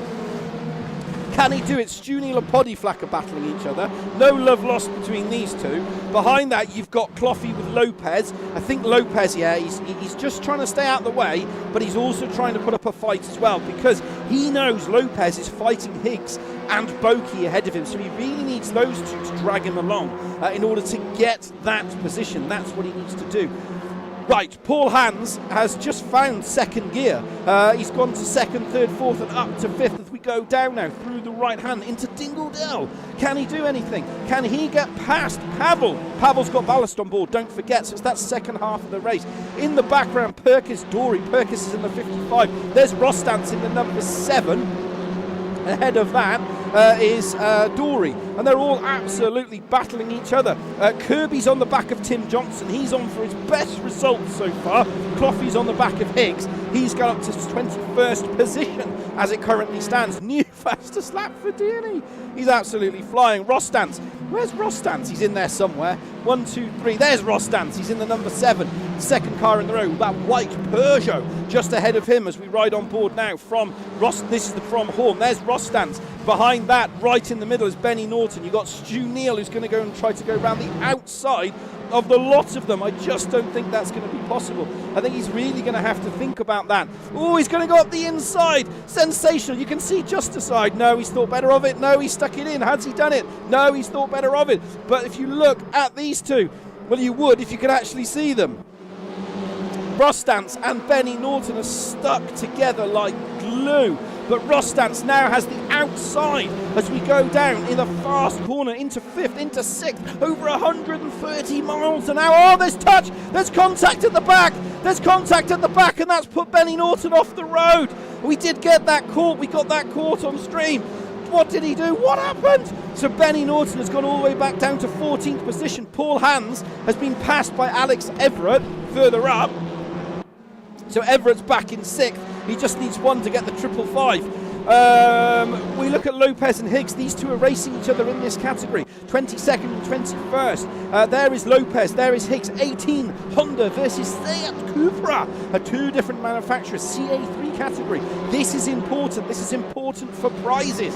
So they have to do it. Lopez is going to attempt to go around the outside. New speed record. Fastest lap for Pavel. 131.772. Absolutely sensational. I was on the wrong button. It's that button I wanted. Brilliant stuff, but he's not left it out yet. Can he hold on to it? Can Lopez go around the outside? Alex Everett is down to 8th position. He's up and down the board here. So Alex Everett is down to 8th. You've got Hands in there. You've got Lee Horn side by side. Oh, he's run out of road. He's pushed. He's run out of road. He could have left him a little bit more room, but that's it. He'll be flashing his lights. He'll be going, hey, hey, hey, leave me room. Paul Hands has gone wide. I'm not sure if Paul is wanting to get involved in this, if I'm honest. Alex Ward in 2nd and 3rd has got Kozlov all over his rear end now. So this is the battle for 2nd and 3rd. I will keep an eye between Lee Horn, Everett, Dory and a lot of them and keep you updated. But this is the battle for 2nd position on the podium. And you can see Pavel and you can see Butcher both behind. So those four, there's 4 cars in contention for 2nd and 3rd. The 2 bridesmaids position, the head bridesmaid and the best man position on the board. Who can get a little bit of a sim twitch there from Alex Ward? He is holding on to this. 5 minutes 53 to go. 2/3 of the race gone, 1/3 of the race to go. Sensational magic through the right-hander, down onto the start-finish straight. What can he do from here? Can he deliver anything? He's managed to get himself a breathing space because Butcher has engaged overdrive. Butcher is the Hyundai. He is the burger between the buns of the Seat. There it is. There's a bun, burger and bun. Sensational. Can he put the ketchup on top? Can he put this in a wrapper? Check himself out. Hand his hotel room key out. What's he going to do? Into Druids, down into second he goes. Fourth, third, second, into sixth, back into second, into third, and he'll be up into fourth. Little bit of a sprint now to the left-hander, down back into third. In the background, Alex Everett is once again at the front of the melee. So Alex Everett, I don't think he's going to progress from here at any point. Clough is now up to 19th, but he's just on a recovery drive again. Pavel's on the back of Butcher, but making no real progress. The problem is, Alex Everett has ballast, Dory and the rest do not. So they are really, really starting to push now. They're really starting to get themselves a little bit. They are going to start flashing their lights in a moment, saying, hey, I'm coming. Paul Hans is keeping Dory busy. There's Paul Hans. Keeping Lee busy, sorry. And that will release, I believe, Jamie Dory from Alex Everett. And I think that will release him. The problem is, for the early championship, it's going to be blown wide open, I think. In the background there, you can see Poddy and Paul Hans. Those two are fighting each other side by side. And behind that, you've got Stu Neal and Rostance. Rostance has joined the party. There he is in that 7 Peugeot. He's saying, hey, I'm coming, I'm checking out. Right, Jamie Dory's on the inside of Alex Everett. Is Alex Everett going to allow? No, he can't turn the quick car quick enough. The problem is, does he have the drag? Does he have the drive? He's going to lose it. Bokey, slow down penalty. Cloughy's up to 19th. Stu Neal through the right-hander. Alex Everett, I think he's going to lose the position. Oh, he tries to come across. That's just not going to work. They both take an absolutely massive brave pill. One of them's going to have to give up the position. One of them, because 2 in that section of the racetrack does not go. Oh, the sensation, he's not giving it up yet. He's going to try and hang it up the inside. But Dory should go for the old switcheroo. Oh, he's gone wide. He's gone wide. Jamie Dory, slow down penalty. Alex Everett retakes the position. He is the cork in the bottle. 3 laps to go. Butcher and Pavel are side by side. Butcher is going to lose out to Pavel. Pavel's in the 55. He is that Seat Cupra left under your screen. Jamie Dory, another slow down penalty. Kozlov's on the back of Ward as well. Butcher's just decided to hit the brakes there. Let him go. Let him go. Get the points. Points equal prizes. Gabriel and Deeks are side by side as well as they go down the hill through the right-hander. Left-hander, that 28, that is Gabriel Lopez. The 79 is Craig Deeks. Has he got it done? No, it's not. It's the other way around. Yeah, we'll go for that one from the left side. He got it done. Steve got a slow down penalty as well. Behind that is Anastasios. He's maxing it out as well, his opportunity. But we rejoin the battle between Everett and Dory. Where is Everett? Everett's on the left side. Dory should have this done. He just has to keep it nice and cool. No heroics. Hang it round the outside and look at Paul Hans. Paul Hans is going to mug the lot of them. It's 3 wide going into that corner. This is an absolutely dangerous move. Somebody's going to end up mullied out of this. There's contact everywhere. Up the hill we go. Who is at the back of this? Stu Neal is going to join the back of this. Sensational stuff through the right-hander. Alex Everett is re-attacking the yellow car of Jamie Dory. There's contact between the both of them. The camera, oh, there's contact! There's contact! This is going to be a massive accident. I cannot believe it.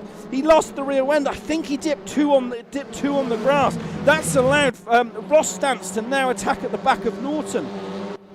There is Rostance. He's now side by side with Norton. These two have been battling each other, race 1, race 2 and race 3. I don't think there's any love lost between these two, if I'm going to say that. If I was to say that, I think these two are absolutely stuck together. But we rejoin the battle for second position as it stands because Kozlov is currently right. Oh, he's lost the rear end. He's had an accident all by himself. How much does he lose out? Pavel goes into 3rd. Pavel has just gone into 3rd position. I cannot believe it. So Pavel has lost the opportunity, has just mugged the lot of them. He says, thank you very much, checks himself out. He's going to get another haul of points. Kozlov was on for a fantastic finish there. But what a race. What an absolute ride. Paul Hans on Poddy Flack back to this battle. So Alex Everett is up to 8th. Lee Hord has finally cleared him. So has Jamie Dory. There they are. There's the 2 teammates. There's Everett. There's Neal. There's Hans. There's Poddy Flack. These two have just... Poddy Flack's lost the rear end. Norton's going to stove it up the inside. I think he's going to go up the inside. There is the Tom Coronel of Paul Hans. There is Podiflat. Can he do anything from here? Oh, a little contact. A little bit of contact between those two. Has he got the car past? Has he got it done? A little bit of a touch there, I think. It would be interesting to see that after what's going on. But yeah, I think that was I'd have to be careful on that one, but I would say that I think looking at where we were, there's a little bit of a touch there, but it is what it is. That's for the stewards to decide. Alex Everett is on the back of Dorian Horn. Right, where's Perkis? There's Perkis. He's down in 15th position. That's Scooby Sim Racing. He's been in the wars. He's been battling out hard through the first 3 races. There he is, next gen Crest Autosport. Get him. He's on the old YouTubes as well. But this lot have just been stuck together for the entire race. Right, Alex Everett and Lee Horn are side by side as well. Is he going to go past? Alex Everett's run himself out of road. He might just hold on to that position because he just holds on to it. But no, he's not, because it's going to have a drag race to the finish. It's a drag race to the finish. I've not actually covered Ian Deeney. Sorry, Ian, you have completely finished the race. He's going to lose that position. That will be job done. But how many positions does he lose? Is he going to lose out to the next race? Is he going to lose anything else? Is he going to hold on to it? No, yes, no. He finishes 9th. He's lost so much. Ian Deeney, your race 3 winner. Sensational there. Didn't really cover Ian Deeney. He was just on his own. I do apologise. Behind that is Alex Ward. Sensational result there for Alex. For Next Gen Racing, 7th position in the Peugeot. Absolutely sensational. Pavel, a great recovery drive. I think Pavel and Kozlov might be teammates. They might not be. No, turbo diesel power and Ruvis Racing Team. He's in 3rd. I think he will now be championship leader, I believe. Butcher, solid result, followed by Dory, followed by Lee, followed by Neil, followed by Everett's in 9th. Flack is in 10th. Norton's 11th. Hans, a great race from Hans in 12th. Ross Stantz in 13th. Brendel finished in the end in 14th position, but a great second race from him. Perkis is in 15th. Cloughy, Withers. Didn't really cover Withers. He was kind of on his own. Great race from him. Janssen, again, didn't really cover him on a race on his own. Plummer was in the battles with Boki and Anastasios. Craig and Lopez were together. You've got Bill Campion as well. Tim Johnson, solid result from Tim Johnson. Solid result from Jamie Higgs and Derek Neal and Martin Kirby. So it'll be interesting to see where they set themselves out at the start of the season, because that CA3 category is going to be absolutely tough and fierce battling through the entire season, I think. I don't think that's going to change at any point. But what a race. I don't have my camera, so we're going to pretend that I'm there. You can put a picture up of me if you like. You can imagine what I look like. That's the back of my head. Absolutely sensational race. Sensational racing. As always, I always say there will be multiple talking points through the evening. In terms of incidents. Oh, the incidents and accidents. I think I've got... What did I get last? Let's have a look. Go!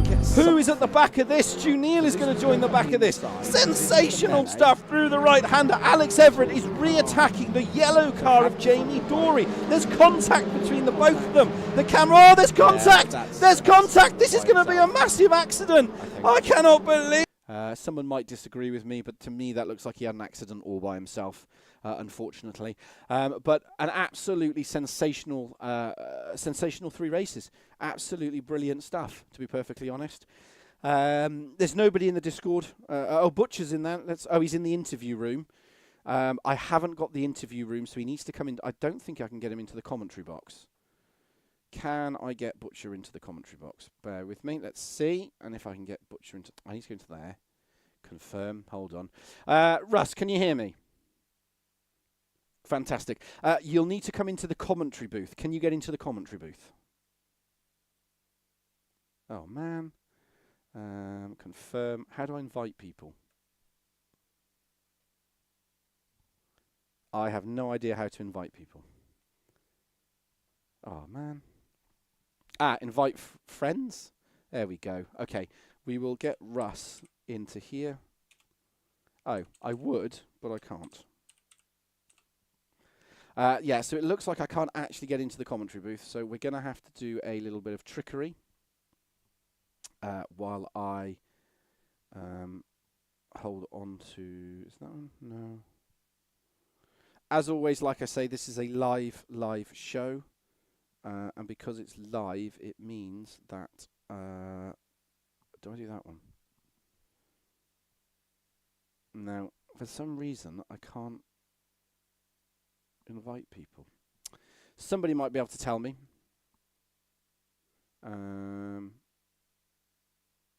Let's try this. Copied that.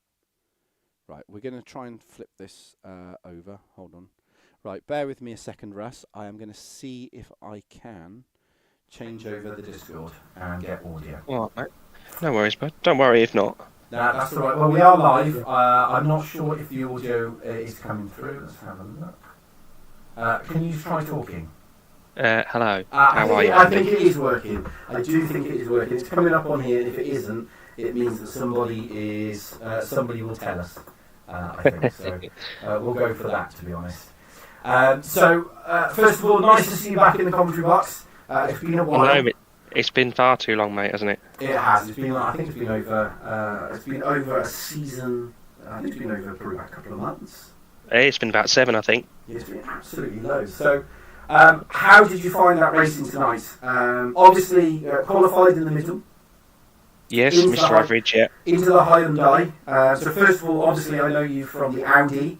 You love that little Audi. How are you finding the Hyundai?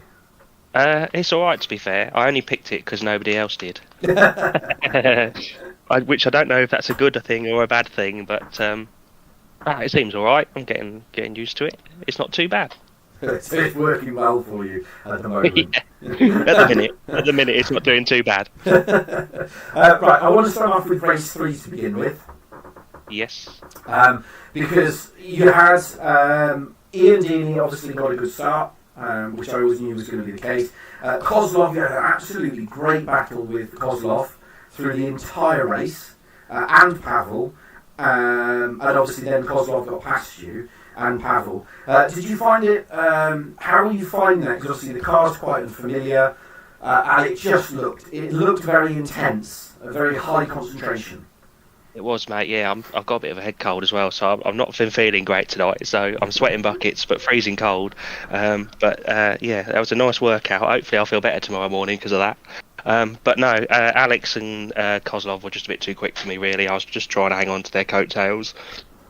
And then as soon as I saw behind that Mukanina got past Paul Hands, I just knew that he was going to eat the time into me.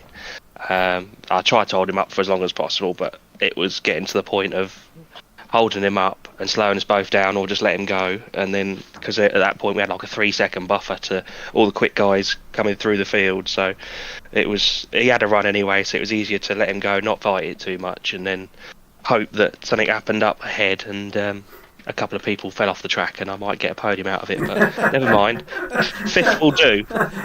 I mean, not many people fell off the track. I think it was. It's a classic style of track in Brands. We've raced. I've commentated you in other leagues and watched you race here as well.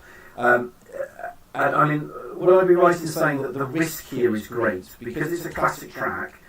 If you dip onto the grass with a new tyre model, it's a game over, effectively. It's really tough. It is very, very hard, yeah. To be fair, I'm not very good at Brands GP. The left-hander that goes up over the hill is its Surtees. Yeah. I'm terrible at that corner. And it was just ruining my run onto the straight every time.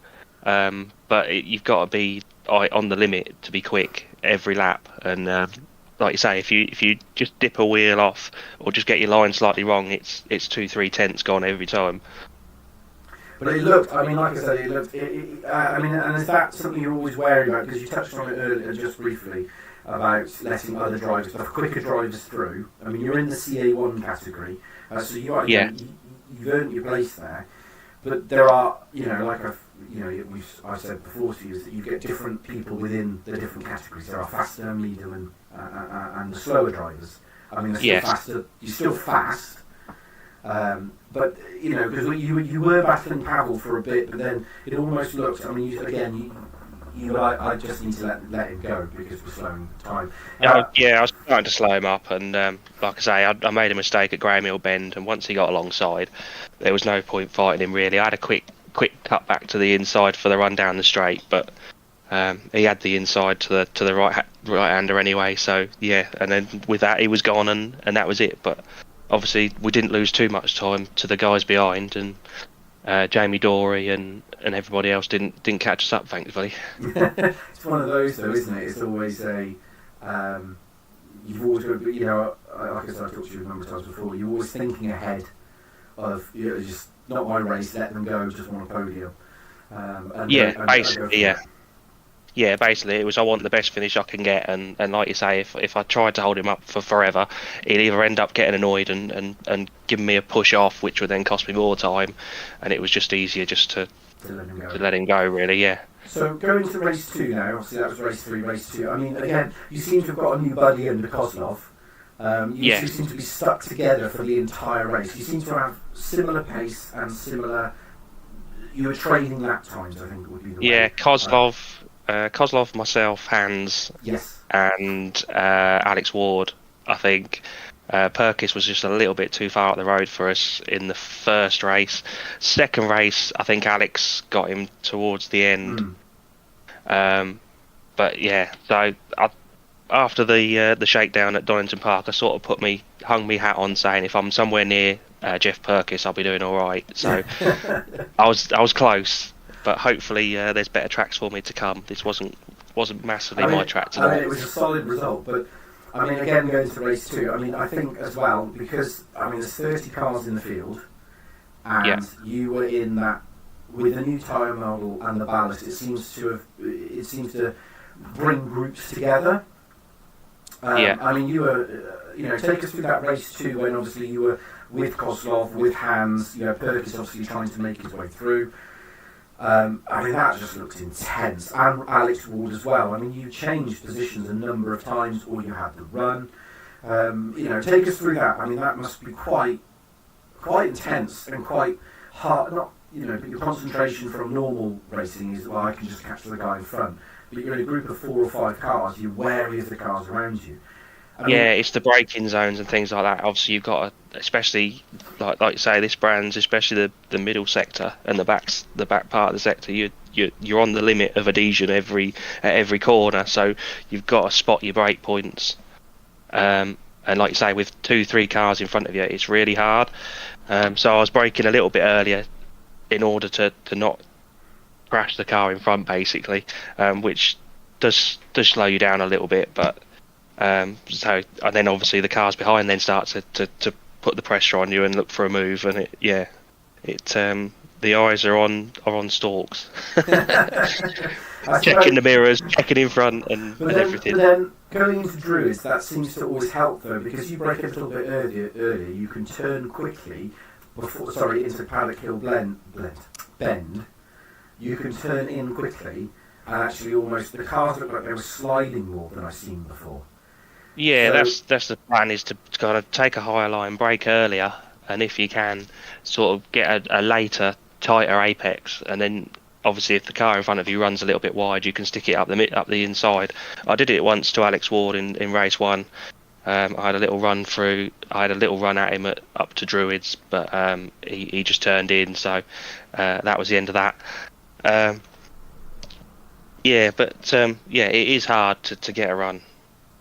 I think that's the thing, is that because it's a classic track as well, is that you can't say you don't have the room to make a mistake. And I think with the clearing of the ruling from last season, there'll be a feature on it later on in the season in the stream about what they define as being able to pass, and it seems to be that's really helped people not to go too far. I mean, you've raced previously as well with 30 incident points. Yes. I know you've raced with 20 incident points in a previous league. We have done it at one point. Yeah, that was very hard work. I mean, now it's at 40. It looked like from last season to this season, it's really, I think it makes. Would you say it's making you think more about overtakes and more about It gives you just enough to battle, but not too much that you don't go mad.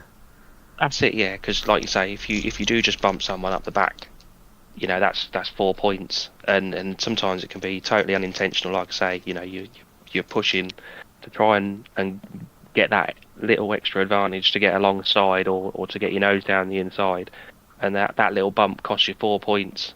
And I think race 2, I had 35 incident points come the end of race 2, and it wasn't through anything really dirty. It was just bunching of cars at certain corners, like Druids, like you say, and it's people trying to get as close as they can to get the run for the next corner to get a chance at overtaking you. And I think that's what makes. I think that's going to be tricky through the season. I think because the field just seems to be. You seem to have groups of cars, and if you get within a group, you seem to be. It's hard to break away from that group. Yeah, you're stuck. Right you are. saying? Yeah, you are sort of stuck there. Yeah, it's like you say, you've either got to have a really, really good lap in you that when you do get to the front of the group, that you can brake and leave them sort of behind you. But it's very, very difficult to switch from racing in the pack to then going and basically doing a qualifying lap really to get away. It's a very different mindset, because at some corners you're thinking, right, I've got to defend into here, I've got to make sure I get a good run out of this one in order to not give them a run on the inside for the next corner. And then, like you say, to turn it into thinking about doing a qualifying lap and trying to break away from people, it's a very different mindset, one which I haven't really got, I'll be honest. Yeah, because I think that's the thing, is that once you make that break, you've got to go into qualifying mode, like you say. Yeah. But then I think as well, I mean, the last thing I really want to touch on is the tyres at the moment. Because obviously the tyre model has changed. It has, yeah. Is it harder? Is it easier? You're having to adjust your driving style? It's not just the tyres, actually. It's the track limits that I'm struggling with a bit as well. Donington Park at the shakedown, like my lap time in the Audi, in the previous league that we raced, I did a 1:10.6. Last week at the shakedown, I couldn't get anywhere near that. I did a 1:11.5, and that was as fast as I could go. So there is a lot of time that has been lost, and I don't quite know where. But like I say, it is just spending time on it and practice. But I don't get a huge amount of time to do that, so I normally get one, maybe 2 nights a week. So, well, I mean, at the end of the day, it was still a very, very solid result, because, like I said, I've commentated on you for quite a long time, and it's you tend to do well at the tracks that you're comfortable with. I think that would be right. You just seem to find a rhythm, but. I mean, tonight was a great result, and I think it's going to be a great season. I think it's from last season to this season. I think it's gone up a notch. I think consistency is going to be play a big part in it. Not just necessarily when you're out the front. For the quick boys, it's not just doing that. It's like you say, it's the reverse grids. It's being able to get the best result you can without having a DNF. Because, like you say, last season, DNFs cost probably Michael Clough quite a lot of points.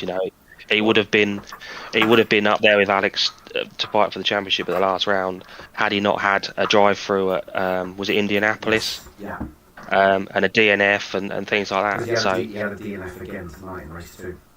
Oh, did he really? Yeah. Yes, he did. Yes, he did. He went off a paddock. Yeah, I see that. Yeah. Paddock. I don't know if it was a computer glitch. I don't know what happened, but I mean, I touched on this with Alex when he was last season when I was running the numbers. Is that statistically, if you actually look at raw pace, Cloughy should have won it. But the difference. Well, that's the same tonight. Look at the lap time that he did. But the difference is when you look at the numbers, Alex finishes races. And he finishes them consistently. So he got a 5th, and a 9th. He might come on and correct me at some point. But the difference is, if you look at his overall season finishes from last season, that's why he wins championships. Because he does the... It's not high and low, high and low. I'm not having a go, because everyone can still drive faster than me. I just look at the numbers. But consistently, he always finishes, and consistently always finishes the first 2 races top 5. and everyone else is squabbling in the middle sections. So I'm saying that's how you win championships. Yeah, and I think, I mean, Not that I would know, but that's apparently how you win championships. I think Pavel's. Obviously, I've moved away now from your driving. I'm now looking at the bigger of the day's racing. But Pavel, I mean, he properly found speed in race 1 and race 3. But he wasn't. He suffered in race 2. So it'd be interesting if he's driven with ballast before. I mean, you've driven with ballast, so you know what it's like. Yeah. Yes, I very much doubt I'll have any ballast this season. To be honest. You don't know. So I think I'll be all right there. But if I do get ballast, that means I'm doing well. So roll on. Yeah. I think it's going to be an exceptional season. I think it's going to be a heated season because everybody is so close. Yes. I think you've got clusters of 5 or 6 cars now on a 30 grid that are so close. And even the guys at the back, you won't have seen it, but the guys at the back like Tim Johnson, Andy Withers, they've, from the start they're racing and where they are now, as in over that short period, they've even progressed forward as well. So I think it's going to be a fascinating championship, and I hope we can keep 25 plus cars. Yeah, it'd be awesome. It would be really good. And I think it's going to be a proper battle till the end of the season. Yes. And right now, I would not know who was going to win it. You wouldn't want to hang your hat on it, Andy. No, because no, not at the moment. Purely because you just don't know. It's so topsy turvy, and I couldn't even tell you who. I know who won, and I know who comes, first, second, and third. But the way that the points are all worked out, I'm like, no idea. I think Pavel's winning. I think it's Pavel. I think it's Everett, and then I'm a bit unsure. Because the problem is that first to fourth kept changing. Because Stu Neal won race 2. He did. Dearly won race 3. And and Pavel won race 1. Oh, okay. I think. Someone might correct me on that. No, he did. He won race 1. Yeah, sounds about right, I think, yeah. So, you're like, I've got no idea. I'm like... and then Ward found space. Ross dances on form. I'm pretty sure you'll find form as well. You've got Kozlov. Sorry if I got his name wrong. He's got form as well. It's those ones. That's what I was saying. It's those drivers that drivers like yourselves that have a good 1 or 2 rounds, and you chip points away from people. Yeah. So I think it's going to be interesting, personally. So. Before I close off with my last 4 minutes, because I know you like to keep me talking as long as possible. Of course. I don't know where Simon Ashbourne is, unfortunately. But no, he'll be back. Well, he might be listening. I'm sure he'll be back at some point to keep you on talking about your sandwiches tomorrow morning. I love my sandwiches. Oh no, because that'll be on Thursday. Fish and chip. Oh no, it's not fish and chip Thursday anymore, is it? So tomorrow I'm having 2 breakfast bats and some hash browns.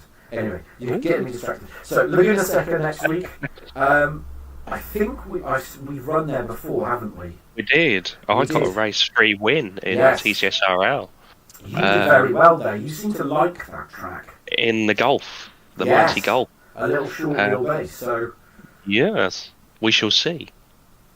So I'm not holding out too much hope, but I am. We'll see what happens. I think that'll be interesting to see how that stacks up. To be honest, that corkscrew is going to be a major. I think will be a game changer. It'll be interesting to see what the track limits are like through there now. I bet they're harsh. They were quite harsh on the old settings, so it will be interesting to see. I wonder. I don't drive it, so I don't know. But you should have a go, Andy. Nah. I like commentating. It's easier. Just easier. I mean, if you remember, the last time I practiced at Laguna Seca, I jump started 3 times in 3 races. I was like, "Oh, go!" Oh no, jump started. Fine, there we go. So, I do remember you rolling it at Druids. I must admit, I do remember that. Yeah. Because that was quite funny. There's that lump there, so you can just go over the roof. But I Yes, think in it's your gonna be Lincoln Co. I love that car.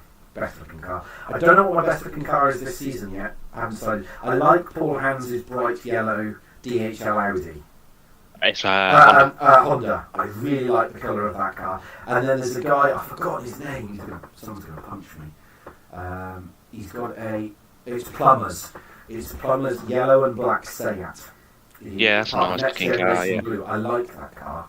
That's good. I do like that one. But the best noise is the Peugeots.